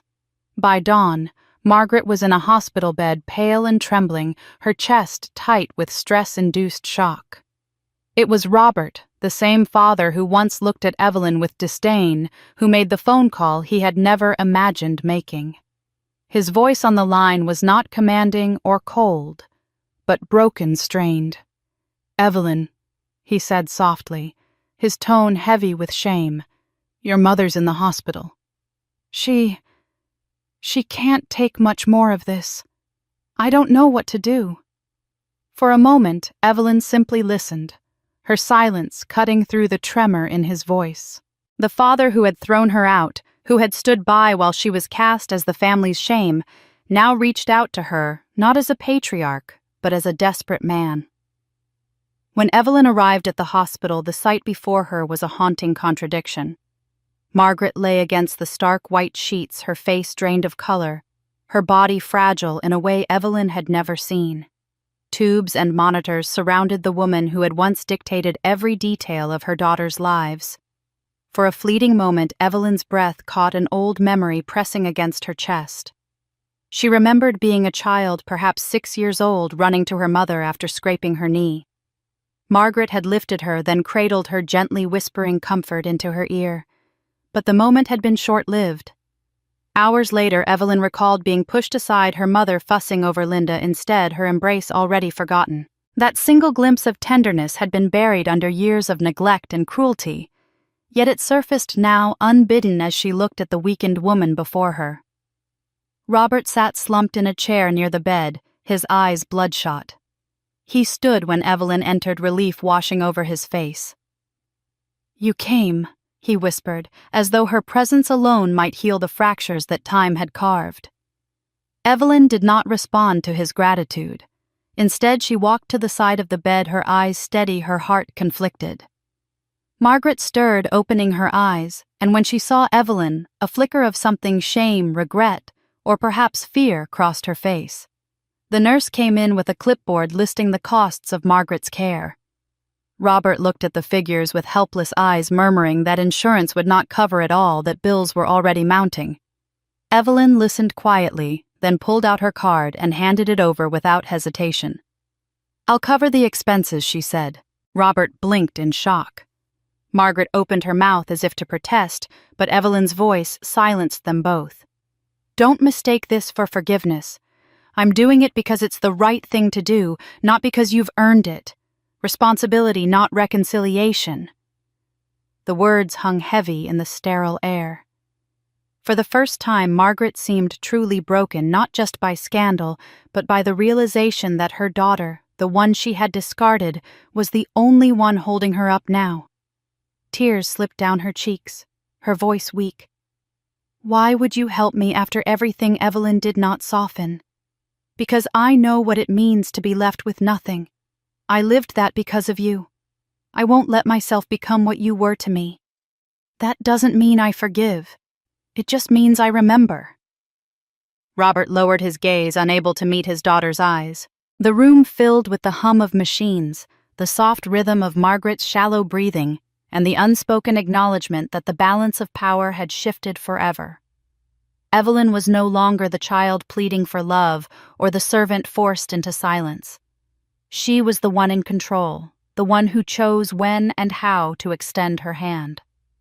As she left the hospital that night, the city lights reflecting against her windshield, Evelyn's mind lingered on the image of her mother's frail form. There was pity there, yes, but not enough to erase the years of pain. That memory of being held and then pushed away returned again, sharper this time, a reminder that love had always been conditional in her family. She would not repeat that cycle, but she would not forget it either.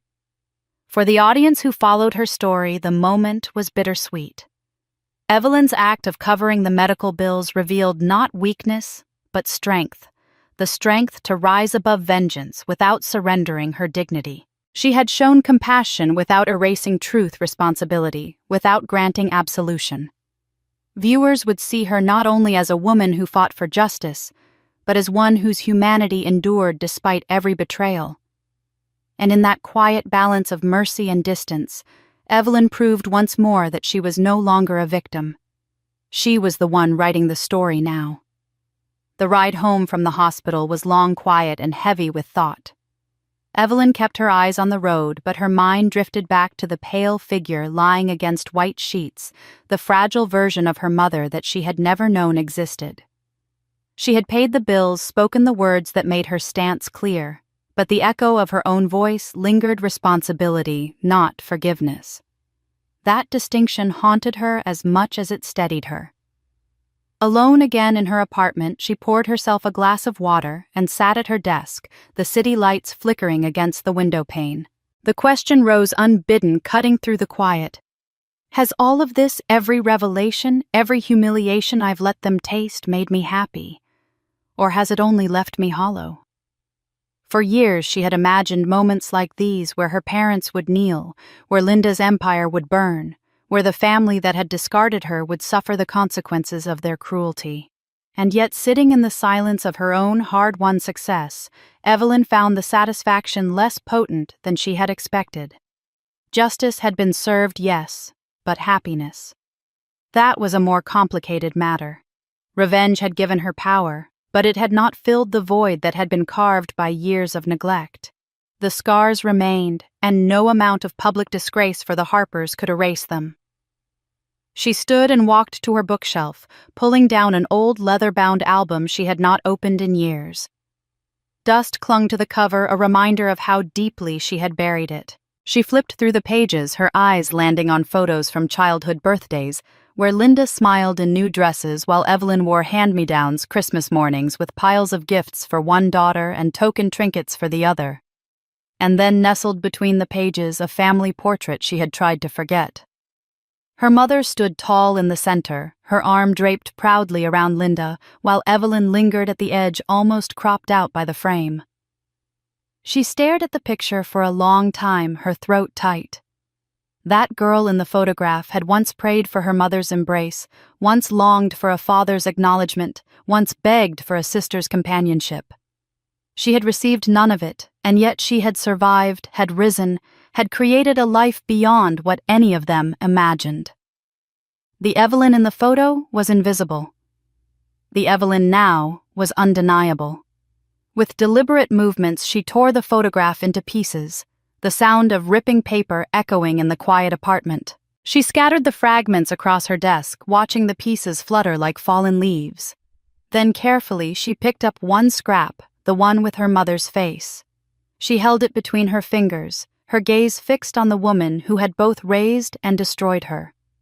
For reasons she could not entirely name, she set that fragment aside instead of discarding it.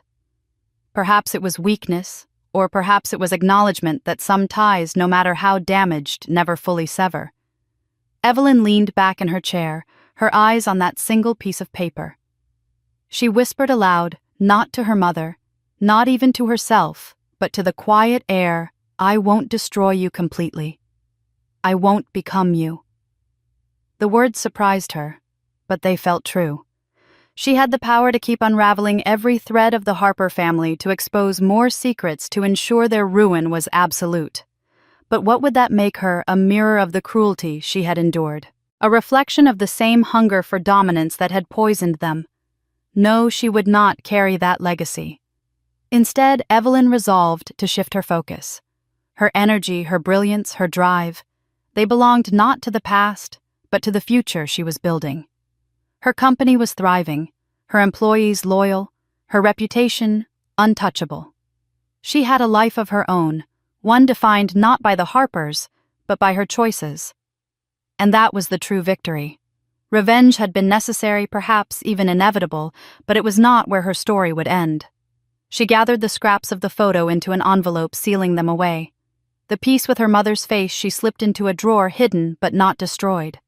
It was a reminder both of pain endured and of the choice she had made to rise without obliterating, to cut ties without cutting away her own humanity.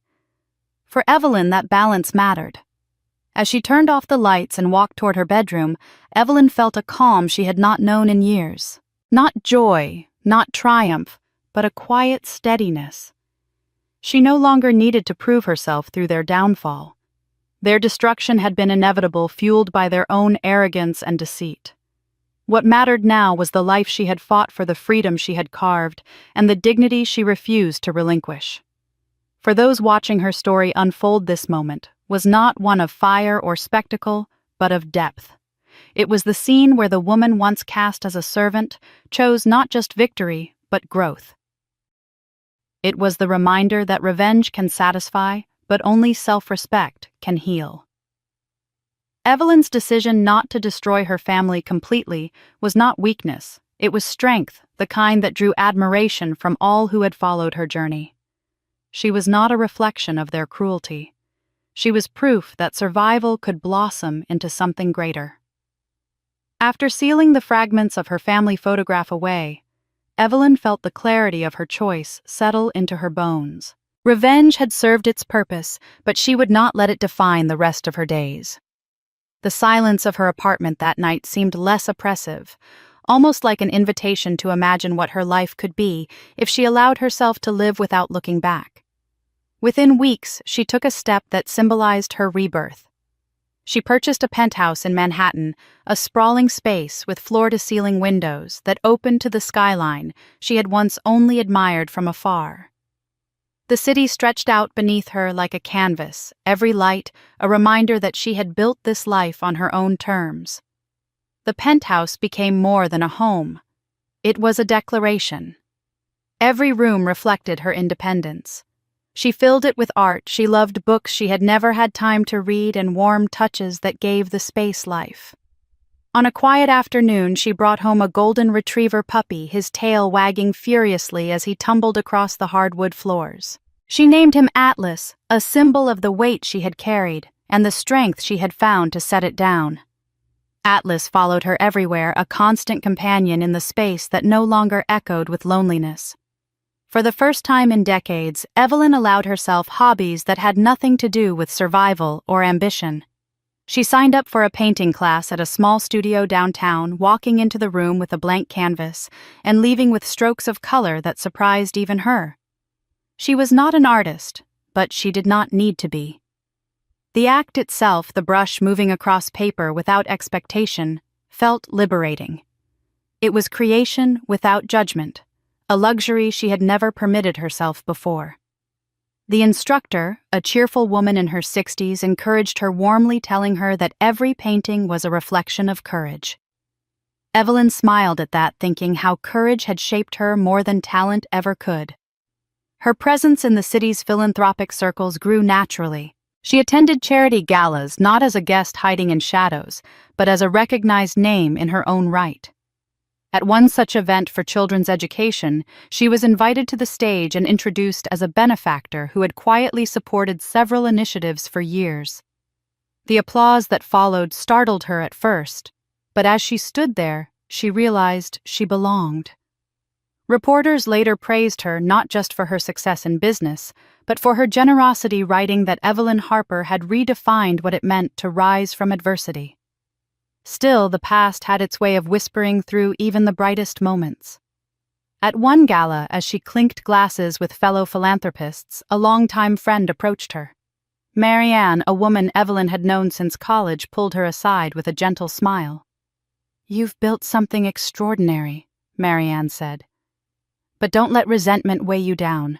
Forgiveness when you're ready can be as powerful as success." The words landed with both comfort and unease. Evelyn knew Marianne spoke from kindness, yet the suggestion stirred conflict within her. Forgiveness.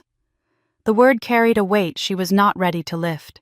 Images of her mother pushing her away, of Linda smirking as she signed the forged documents, of nights shivering in shelters, all resurfaced at once.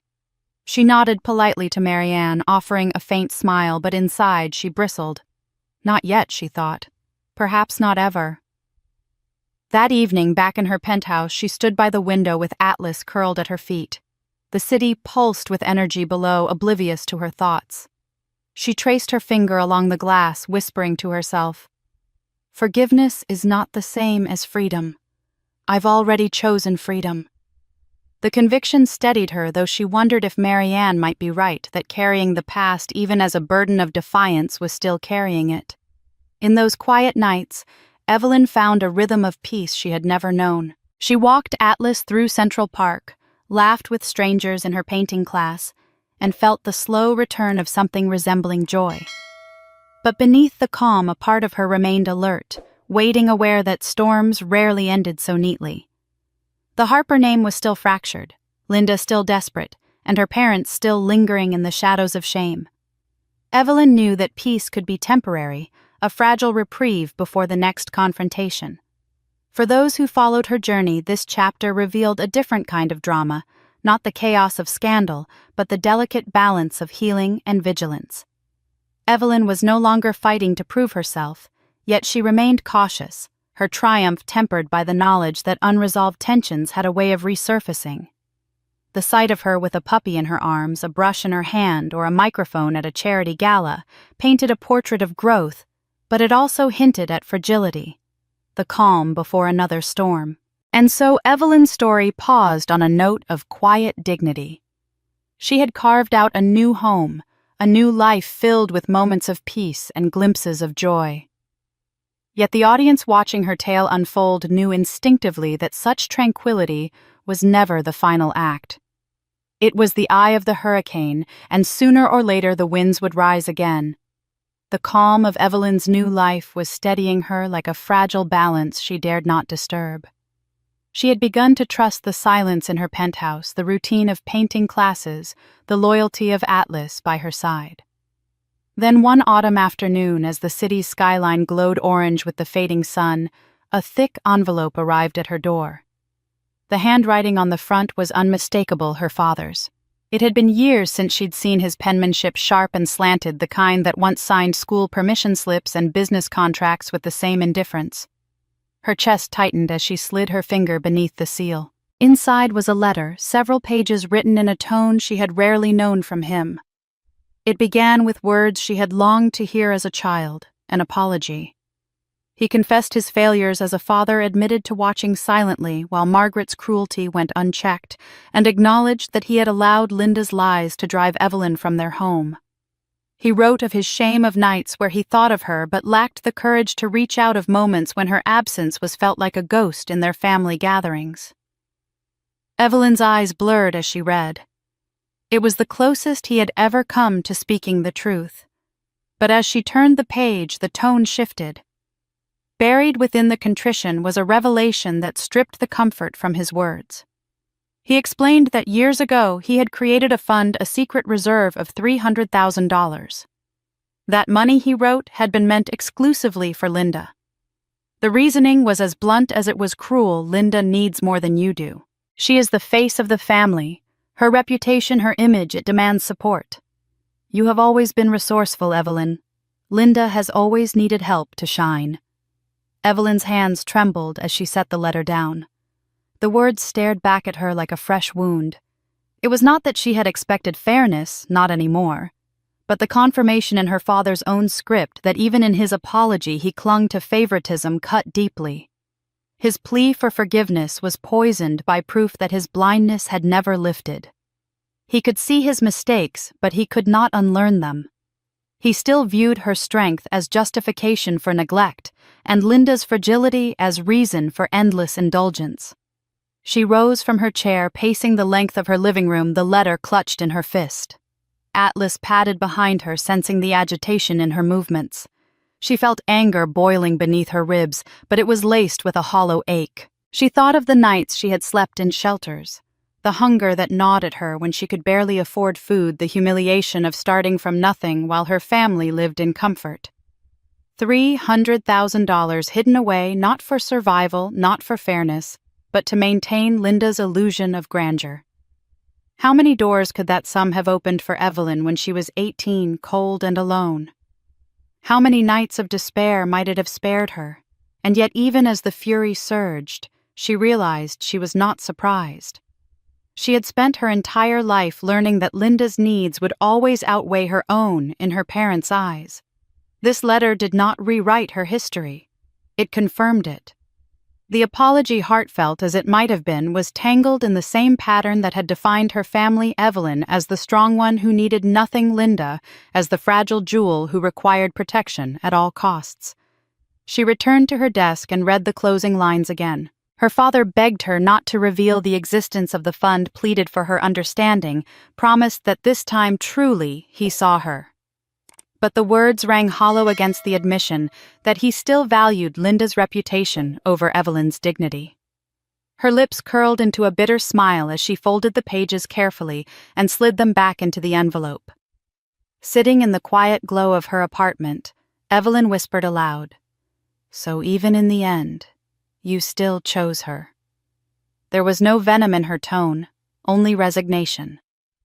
She realized then that forgiveness, if it ever came, would not come from their words. It would come from her choice to live beyond them, to let their favoritism no longer define her. For the audience who followed her story, the letter was another strike of injustice, a reminder that wounds inflicted in childhood linger even in adulthood. It deepened the anger they felt toward the Harper family, stirring outrage that even a father's apology was compromised by bias. Yet it also underscored Evelyn's strength. She did not tear the letter in rage, nor did she cling to it in desperate hope. She simply placed it in a drawer, a record of truth she would never deny, but one she would not allow to chain her future. As she looked out at the Manhattan skyline once more, the letter tucked away, Evelyn felt the familiar ache of betrayal settle like a shadow at her side. But alongside it was clarity she had survived worse than this. No secret fund, no belated confession could undo the empire she had built, or the independence she had carved. Her father's words might sting, but they no longer had the power to define her. The unfairness of his legacy was his burden to bear, not hers. The envelope with her father's letter still rested in Evelyn's drawer when the call came that shattered the fragile balance of her new life. Robert Harper, the man who had pleaded with her for forgiveness yet still clung to favoritism, was gone. A sudden heart attack had taken him in the middle of the night. Evelyn listened to the news in silence, her hand resting on Atlas's head, as the voice on the line explained the details. There was no time for last words, no chance for reconciliation beyond the hollow apologies in ink. The finality settled over her like a heavy coat, both suffocating and strangely clarifying. Whatever unresolved questions she carried would remain so forever. The funeral was set quickly, befitting the Harper family's reputation. The old estate, once a symbol of pride, was now cloaked in black drapery and solemn faces. Evelyn arrived in understated elegance, her presence noted by every eye in the room. Some whispered about her success, others about the scandals that had torn the family apart, but all eyes shifted uneasily when she walked through the doors. For years she had been invisible at such gatherings. Now her very existence was a silent rebuke. Margaret sat at the front, veiled and rigid, her grief sharp and raw. Linda, immaculate as always, played the role of dutiful daughter, her hand gripping their mother's as if possession could rewrite history. Evelyn took her place quietly, offering no comfort and asking for none. She had come not for spectacle, but to bear witness to the end of the man who had both abandoned and acknowledged her in the same breath. After the eulogies and the hymns, the air shifted as the family lawyer stood carrying a leather folder. He cleared his throat, his voice echoing through the chapel. As per the wishes of the deceased, the last will and testament of Robert Harper will now be read. Silence swept the room, broken only by the faint rustle of fabric as guests leaned in. Evelyn's heart was steady, though she braced herself. She had read his letter. She knew the pattern. And yet a part of her still hoped for justice. The lawyer's words cut that hope clean. I, Robert Harper, being of sound mind and body, hereby leave the entirety of my estate, including all assets, holdings, and investments, to my daughter, Linda Harper. A gasp rippled through the pews. Evelyn sat still, her face an unmoving mask, but the whispers erupted like wildfire. Everything to Linda, someone murmured. That can't be right, another hissed. Near the back, an elderly aunt shook her head, her voice carrying louder than she intended.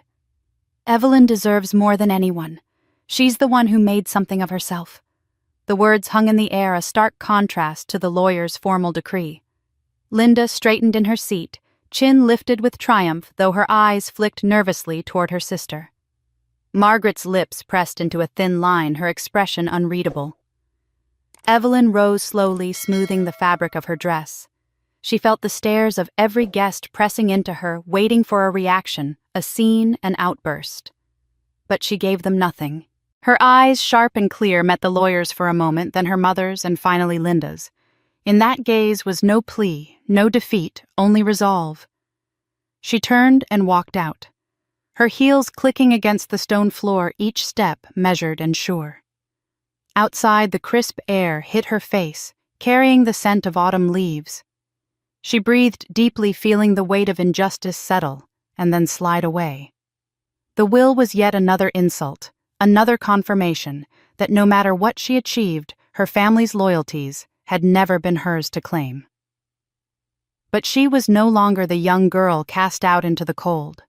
She was the woman who had built her own empire, her own life, without their name, their money, or their approval. Guests filtered out behind her, their whispers chasing her into the sunlight. She caught fragments, admiration, pity, outrage. Some shook their heads at the unfairness, others marveled at her composure. Evelyn walked past them all, her gaze fixed ahead, unflinching. Her strength was no longer in their validation or their inheritance. It was in her refusal to be broken by yet another betrayal. For those watching her journey unfold, this moment marked a second climax, a cruel twist of fate that threatened to reopen old wounds. Yet instead of crumbling, Evelyn's resolve became clearer. She had faced the pinnacle of familial injustice, disinherited, dismissed, erased, even in death. And still, she stood taller than the family that tried to bury her worth. As she stepped into her car, Atlas waiting patiently inside, Evelyn allowed herself a faint smile. The Harper legacy might have written her out, but her own legacy was still being written louder, brighter, and far more enduring than any fortune left behind. The air after the funeral was sharp and heavy, the kind that clung to Evelyn's skin long after she left the Harper estate. She carried no bitterness on her face, but inside the injustice of the will weighed like a final insult carved into stone, her father's words in his letter. His final decision at the reading, every slight that had defined her place in the family, it all seemed to echo louder now. That night, as she sat in her Manhattan penthouse with Atlas resting at her feet, she opened her laptop and stared at the blank screen. For years, she had endured their narrative in silence, allowed their lies to shape how others perceived her. But silence was no longer strength. It was time for the truth. Her fingers hovered over the keyboard before she began to type. The words flowed not like a confession, but like a release. She wrote about being 18 and accused of stealing money she never touched, about how her sister forged her name to save herself. She described being cast out, branded a traitor by her parents, left to wander the streets with nothing but shame stitched into her skin. She wrote of nights spent working 2 jobs just to buy food, of the loneliness that shadowed her when she built herself from scratch. She did not seek pity, only understanding. She explained that she had built Grand Muse events from the ground up without a cent from the Harper family, that every accolade she earned had come from sweat and persistence, not from inherited wealth or family connections. She did not embellish or dramatize. The raw truth was powerful enough. She ended the post with a line that resonated like a bell. "They erased me from their story, but I wrote my own." When she pressed publish, the screen blinked and the world shifted. Within minutes, notifications poured in, messages, comments, shares. Old friends reached out with words of support. Strangers expressed admiration, and colleagues praised her courage. The story spread far beyond LinkedIn, picked up by media outlets eager to frame it as the tale of a woman rising from betrayal to triumph. Evelyn did not read every word, but she felt the ripple of her truth moving through circles that had once whispered only the Harper family's version. The impact was immediate within her own bloodline. Relatives who had long accepted Linda's shining image and Evelyn's supposed failures began emailing, sending letters. They admitted they had believed the lies that they had looked away when they should have questioned. A cousin confessed he remembered the day of the theft accusation, but never spoke up, fearing Margaret's wrath. An uncle wrote that he admired her resilience and regretted the years lost to silence. The apologies were late, but they were real, and Evelyn received them with a calm dignity. She did not need their approval, but their acknowledgement was proof that truth once spoken could not be buried again. Meanwhile, Linda's world narrowed. When the LinkedIn post went viral, she vanished from social gatherings, her name spoken only in hushed tones. At one charity event Evelyn attended weeks later, someone whispered Linda didn't dare show her face after her sister told the world. Evelyn did not gloat, but she noticed. The once proud figure who had flaunted her role as the family jewel had slipped into shadows, unwilling to face the truth Evelyn had set free. Evelyn encountered Margaret only once in that period. Her mother's eyes were hollow, her shoulders smaller somehow, as if the weight of public shame had finally pressed down. She said nothing, not even a word of defense. Evelyn simply met her gaze and moved past. The silence between them was no longer a void, it was Evelyn's freedom. For those who had followed her journey, this revelation was more than a personal victory. It was a reckoning. The child who had been silenced, erased, and exiled had risen to tell her own story, and in doing so, stripped away the illusions the Harpers had built. The drama was not in the shouting matches or the confrontations, but in the quiet power of a woman claiming her truth, in a world that had once refused to hear it. Evelyn closed her laptop one evening weeks later, the city glittering beyond her windows, and realized she no longer carried the same burden. The lies had been heavy, but the truth was light even if it came late. Justice, she understood, did not always look like punishment. Sometimes it was as simple as being heard, as undeniable as honesty laid bare. The post that Evelyn had shared on LinkedIn continued to ripple outward, its impact extending far beyond what she had anticipated. Reporters quoted it, magazines dissected it, and strangers sent her messages of gratitude, sharing their own stories of being silenced and underestimated. In the weeks that followed, Evelyn found herself standing not only as the head of Grand Muse events, but as a symbol of resilience. When Forbes released their annual list, her name was not only included, but highlighted Evelyn Harper, Female Entrepreneur of the Year. The article praised her vision, her perseverance, and her refusal to bow to the weight of family rejection. For Evelyn, the recognition was more than a title. It was proof that she had rewritten the story they once tried to erase. Soon after, she received an invitation to appear on a nationally televised talk show, one known for celebrating stories of triumph. Walking onto that stage beneath the bright lights and in front of a live audience, Evelyn carried herself with quiet authority. The host, a woman whose interviews had moved millions, leaned forward with genuine admiration as she asked, "How does it feel to stand here today, knowing everything you've overcome?" Evelyn spoke carefully, sharing glimpses of her journey without descending into bitterness. She emphasized the importance of self-belief, of building success not for validation, but for survival and dignity. The audience erupted into applause, many on their feet. In that moment, Evelyn felt the past finally loosen its grip. She was no longer the family's invisible child. She was the woman the world celebrated. It was after that appearance, when her story had reached its widest audience yet, that Linda reemerged. A message arrived through Evelyn's assistant, framed in careful words. Linda praised Evelyn's growth, admired her recognition, and then pivoted quickly to business. She proposed a collaboration. Her public relations firm would represent Grand Muse events, guiding its expanding brand into new markets. The tone was professional, but Evelyn recognized the desperation woven through every line. Linda's own reputation was in ruins, clients had walked away, and opportunities had evaporated. She needed her sister's success to survive. For a long moment, Evelyn simply stared at the proposal.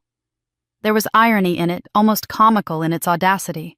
Years ago, Linda had mocked her as nothing more than a servant, someone incapable of grasping ambition. Now, Linda sought to attach herself to the very empire Evelyn had built from scratch. The contrast was almost too sharp to be believed. She thought of the audiences who had cheered her on television, the article that called her one of the most powerful women in business, and then of the sister who once delighted in seeing her humiliated. When she finally responded, Evelyn's words were clear and unyielding. She thanked Linda for the offer, but made it unmistakable that Grand Muse had no need for her services. "My company does not require your help," she wrote. The rejection was polite on the surface, but carried the full weight of her authority. It was not spoken in anger, but in certainty. The message struck with finality. For Evelyn, it was not just about denying Linda's proposal. It was about affirming the boundaries she had built, boundaries that would never again be crossed. She had no obligation to offer her sister a lifeline, not when that sister had once taken delight in pushing her underwater. The drama of it resonated powerfully, the sheer contrast between Evelyn's soaring recognition and Linda's dwindling relevance. In private, Evelyn allowed herself a small smile. She did not need revenge delivered with spectacle. Sometimes the quiet power of saying no was enough. Linda's desperation was evident, and Evelyn's refusal cut deeper than any public humiliation could.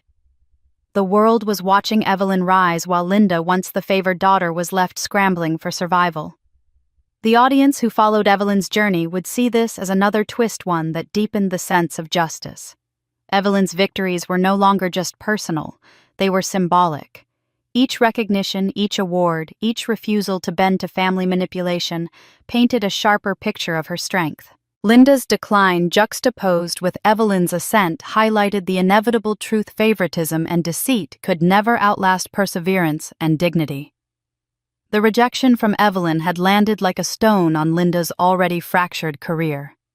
After years of enjoying the spotlight as the family's jewel, she found herself drifting through shadows, her phone silent, her email inbox void of opportunities. Scandals clung to her name like a stain that no amount of polish could remove. One by one, doors slammed in her face. Former colleagues avoided her, potential employers searched her name and quickly moved on, and even distant acquaintances hesitated to be seen with her. For someone who had once thrived on appearances, the silence was suffocating. Linda began applying everywhere she could, from boutique firms to larger agencies, each time trying to frame her downfall as a temporary setback. But the responses, when they came at all, were polite rejections. Most didn't bother to reply. The whispers about her betrayal, the viral clip from her wedding, and the reports of mismanagement at her firm had poisoned her reputation beyond repair. She scrolled through job boards late into the night, her manicured nails tapping nervously on the keyboard, but even junior positions remained out of reach. The proud image she had once projected was gone, replaced by desperation. In her darkest moments, Linda considered giving up entirely, retreating into obscurity. But desperation often breeds audacity. One evening, staring at her dwindling bank account and the unpaid bills stacking on her desk, she made a choice. She would shed her old name, the one that now carried nothing but disgrace.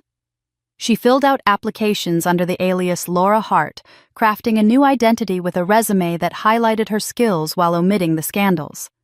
It was a gamble, but she was cornered enough to take it. Among the companies she targeted was one whose name she had heard whispered with growing frequency: Grand Muse Events. Its reputation was impeccable, its client list dazzling. Linda did not realize, perhaps blinded by desperation, perhaps willfully ignoring the possibility that this empire belonged to the sister she had once scorned. To her, Grand Muse represented a chance at legitimacy, a place where her tarnished past would remain hidden under her fabricated name. When Evelyn's assistant received the application from Laura Hart, it was processed like any other. But when the file landed on Evelyn's desk, she froze. The resume, though cleverly altered, carried too many familiar notes: the cadence of the writing, the phrasing of past accomplishments, the faint outlines of Linda's former life, painted over, but not erased. Evelyn's eyes narrowed as she read. She recognized her sister's ambition even beneath the mask. Linda had applied to Grand Muse unaware she was walking straight into Evelyn's domain. For a long moment, Evelyn considered dismissing the application outright. It would have been easy, a small act of control to erase Linda from her world once more. But as she sat back in her chair, the faintest smile tugged at her lips. There was something more powerful in letting this play out. Instead of denying Linda entry, she instructed her assistant to schedule an interview. The decision was not rooted in cruelty, but in clarity. Evelyn understood the drama of the moment that was about to unfold. The audience of her life, those who had followed her through betrayal, survival, and triumph, would sense the same tension, the inevitability of confrontation. For years, Linda had avoided facing her sister's strength. Now, disguised under a false name, she was unknowingly walking straight into Evelyn's office. Evelyn imagined the scene the moment Linda would sit across from her, expecting to charm her way into a new opportunity, only to realize she had been sitting before the very person she once demeaned. The irony was exquisite. She thought back to the countless times Linda had dismissed her, the way her parents had sided with their younger daughter, the humiliations she had endured in silence. Now the tables had turned in a way almost too poetic to script. As the interview date was set, Evelyn said nothing to her staff. To them, Laura Hart was simply another candidate. Only Evelyn knew the truth, and she guarded it with a calculated calm. The anticipation built within her not as anger, but as resolve. This was not about vengeance in its most violent form. It was about control, about showing Linda what it meant to stand in the position of power she had once denied Evelyn. The drama of it was undeniable. Viewers of Evelyn's story would feel the suspense, the thrill of watching a carefully constructed trap close in. Linda's desperation had driven her into the lion's den, and Evelyn, now the lion, was prepared to receive her. The irony was not lost on Evelyn, and she let herself savor it. The meeting was set, the stage prepared, and soon sister would face sister not as equals, but as employer and applicant, judge and judged. The day of the interview arrived with a peculiar stillness, as though the city itself paused to witness the meeting that was about to unfold. Evelyn prepared her office meticulously, not because she needed to impress, but because she wanted the stage to be worthy of the moment. The floor-to-ceiling windows cast long streams of light across her desk, the skyline of Manhattan gleaming behind her like a crown. This was her kingdom, built by her hands, untouched by family favoritism. Now into this space, Linda would walk though she believed she was Laura Hart. When the assistant announced the candidate's arrival, Evelyn allowed herself a single steadying breath. She rose to greet her, her posture calm, her expression unreadable. The door opened and Linda stepped inside. Her appearance was polished but strained, a carefully constructed mask that could not conceal the fatigue in her eyes. She extended a hand and introduced herself as Laura Hart, her voice steady, though her gaze flickered with nervousness. Evelyn shook the hand without hesitation, her grip firm, her eyes studying every detail of her sister's face. The interview began like any other. Evelyn asked about experience, leadership style, and adaptability under pressure. Linda answered with practiced ease, weaving tales of past successes that skirted the truth. Evelyn listened with the patience of a hunter waiting for the perfect moment. She asked follow-up questions, subtle ones designed to push Linda into corners, and observed how her sister maneuvered to escape them. It was a dance of words, one Evelyn controlled effortlessly. As the minutes stretched, Linda began to relax, convinced she was winning the room. She leaned forward, her tone turning almost persuasive, as if trying to charm her way into opportunity. She spoke of her ability to handle high-profile clients, of her skill in crisis management, her confidence swelling with each word. Evelyn nodded politely, offering no indication of the storm building beneath her composed surface. Finally, Evelyn closed the folder in front of her, leaned back in her chair, and let silence fill the room. Linda shifted her smile, faltering. Evelyn's eyes locked onto hers, unblinking. Then, with a calm voice edged with steel, she spoke the words that shattered the illusion. "You think I wouldn't recognize you, Linda?" The name hung in the air like a thunderclap.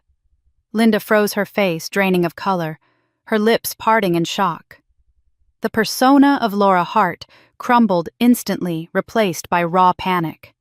She stammered, unable to form a defense. Evelyn didn't move, didn't flinch, simply let the truth hang heavy between them. I've watched you lie for years. Evelyn continued, her voice, even each word deliberate. Lie to our parents, to your clients, to me. But here you are in my office begging under a false name. Tears welled in Linda's eyes. She dropped the pretense entirely, her shoulders slumping as desperation took over. Please, Evelyn, she whispered, her voice cracking. I need this. You don't understand. I have nothing left. Just give me a chance. For a long moment, Evelyn said nothing. She studied her sister, the once proud woman, reduced to pleading in the very space she had once deemed Evelyn unworthy of occupying. Then Evelyn leaned forward, her eyes sharp. A chance, she repeated. After everything you've taken, after every time you laughed while they pushed me down. No, Linda. You don't get a chance at the top. Linda clasped her hands together, her voice trembling. I'll do anything. I'll work harder than anyone. Please, I can't survive like this. Evelyn let the silence stretch before delivering the verdict. I will offer you one position, she said finally. Assistant. Entry level. A role where you fetch coffee file papers and learn humility. She let the words sink in her tone, cold but not cruel. This is where you belong, not on the mountaintop you thought was yours by birthright, but at the bottom where you earn every step. Linda's tears spilled freely now. Her face twisted with humiliation. She nodded weakly, unable to argue, stripped of pride. Evelyn did not smile, nor did she gloat. She simply closed the file, stood, and extended her hand once more. Decide if you can accept it. That's the only offer you'll get. The drama of the moment was palpable, a quiet retribution far sharper than any public scandal. Evelyn had not screamed, had not sought to destroy. She had simply held a mirror to her sister, showing her the reality she had earned. For the audience who followed Evelyn's journey, it was a moment of exquisite justice, measured precise and undeniably human. The night of the 10th anniversary celebration of Grand Muse events was unlike any other. The ballroom shimmered with golden light, crystal chandeliers casting a glow that reflected off polished marble floors. Guests in elegant gowns and tailored suits mingled glasses of champagne in hand.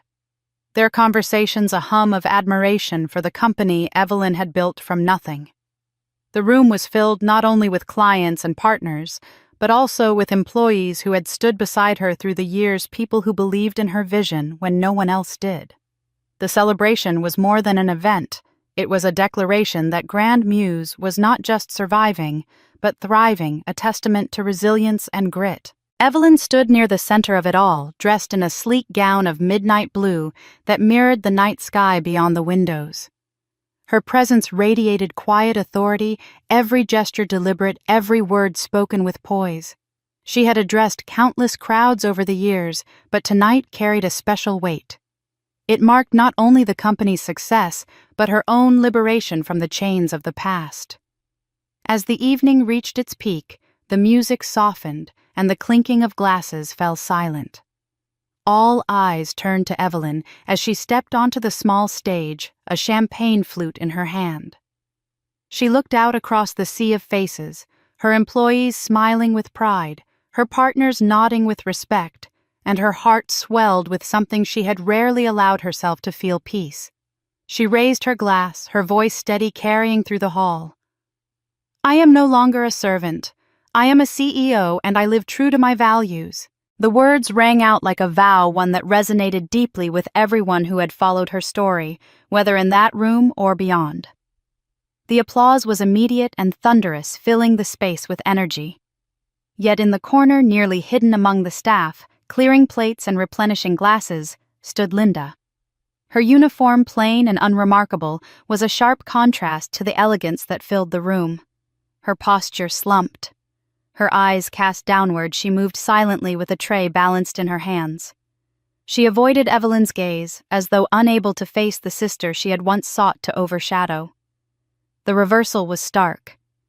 Years ago, Evelyn had been the one forced into servitude, invisible among guests. Now Linda wore that role, humbled by her fall, her pride stripped away. Evelyn noticed her, of course. She always did. For a brief moment their eyes nearly met, and a flood of old memories threatened to rise. The laughter at Evelyn's expense, the forged signature, the cold dismissals from their parents, all the betrayals that had once defined Evelyn's life. But tonight, none of it mattered. Evelyn did not need vengeance, nor did she feel pity. She felt something greater: release. Turning back to the hall, she let her gaze drift to the towering windows where the New York skyline glittered against the night. Beyond the glass, the city pulsed with life, its lights a reflection of her journey, each one a victory hard won, each one a reminder of how far she had come. She smiled, a quiet, unshakable smile that belonged not to the servant her family once tried to mold, but to the woman she had become. In that moment, Evelyn knew with certainty that she was free. The applause swelled again as her words settled into the hearts of those present. Employees cheered, clients raised their glasses, and the air buzzed with admiration. What they saw was not just a businesswoman, but a survivor who had turned betrayal into strength, who had built not only a company, but a life on her own terms. The celebration was grand, but the true victory lay in the boundaries Evelyn had drawn, the respect she had demanded, and the dignity she had reclaimed.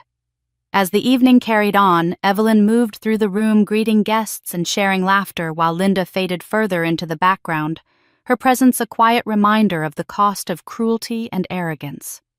For Evelyn, there was no satisfaction in Linda's humiliation, only the knowledge that the cycle had ended. The roles had reversed, but Evelyn was no longer trapped by comparison. She was not defined by her sister's failures or her parents' favoritism. She was defined by her own choices, her own triumphs, her own truth. Later that night, when the last toast had been made and the music played softly into the early hours, Evelyn returned to the window once more. She looked out at the city, the vast expanse of lights stretching endlessly, and felt a profound calm settle over her. The girl who had been erased from her family's story had written her own, and it was brighter than she could have ever imagined. She whispered softly, almost to herself, "I am free." And that was Evelyn's journey from a girl stripped of her dignity at her sister's wedding to the woman who raised her glass as CEO, owning every step of her life. Her story wasn't just about revenge. It was about breaking free from chains that others tried to lock around her, about proving that no one decides your worth but you. Now I want to hear from you. Have you ever been treated as invisible in your own family, only to find your strength later? Did you ever feel like the underdog who finally stood tall? Share your thoughts in the comments. I read every single one, and your story might just give courage to someone else who needs it. If this story kept you watching, if you felt the anger, the twists, and that final moment of justice, then make sure to subscribe. We bring you real stories of betrayal drama and unexpected triumph stories where justice is served even if it takes years. Remember, you are not here to be small. You are here to stand tall, to know your worth, and to never let anyone write your story for you.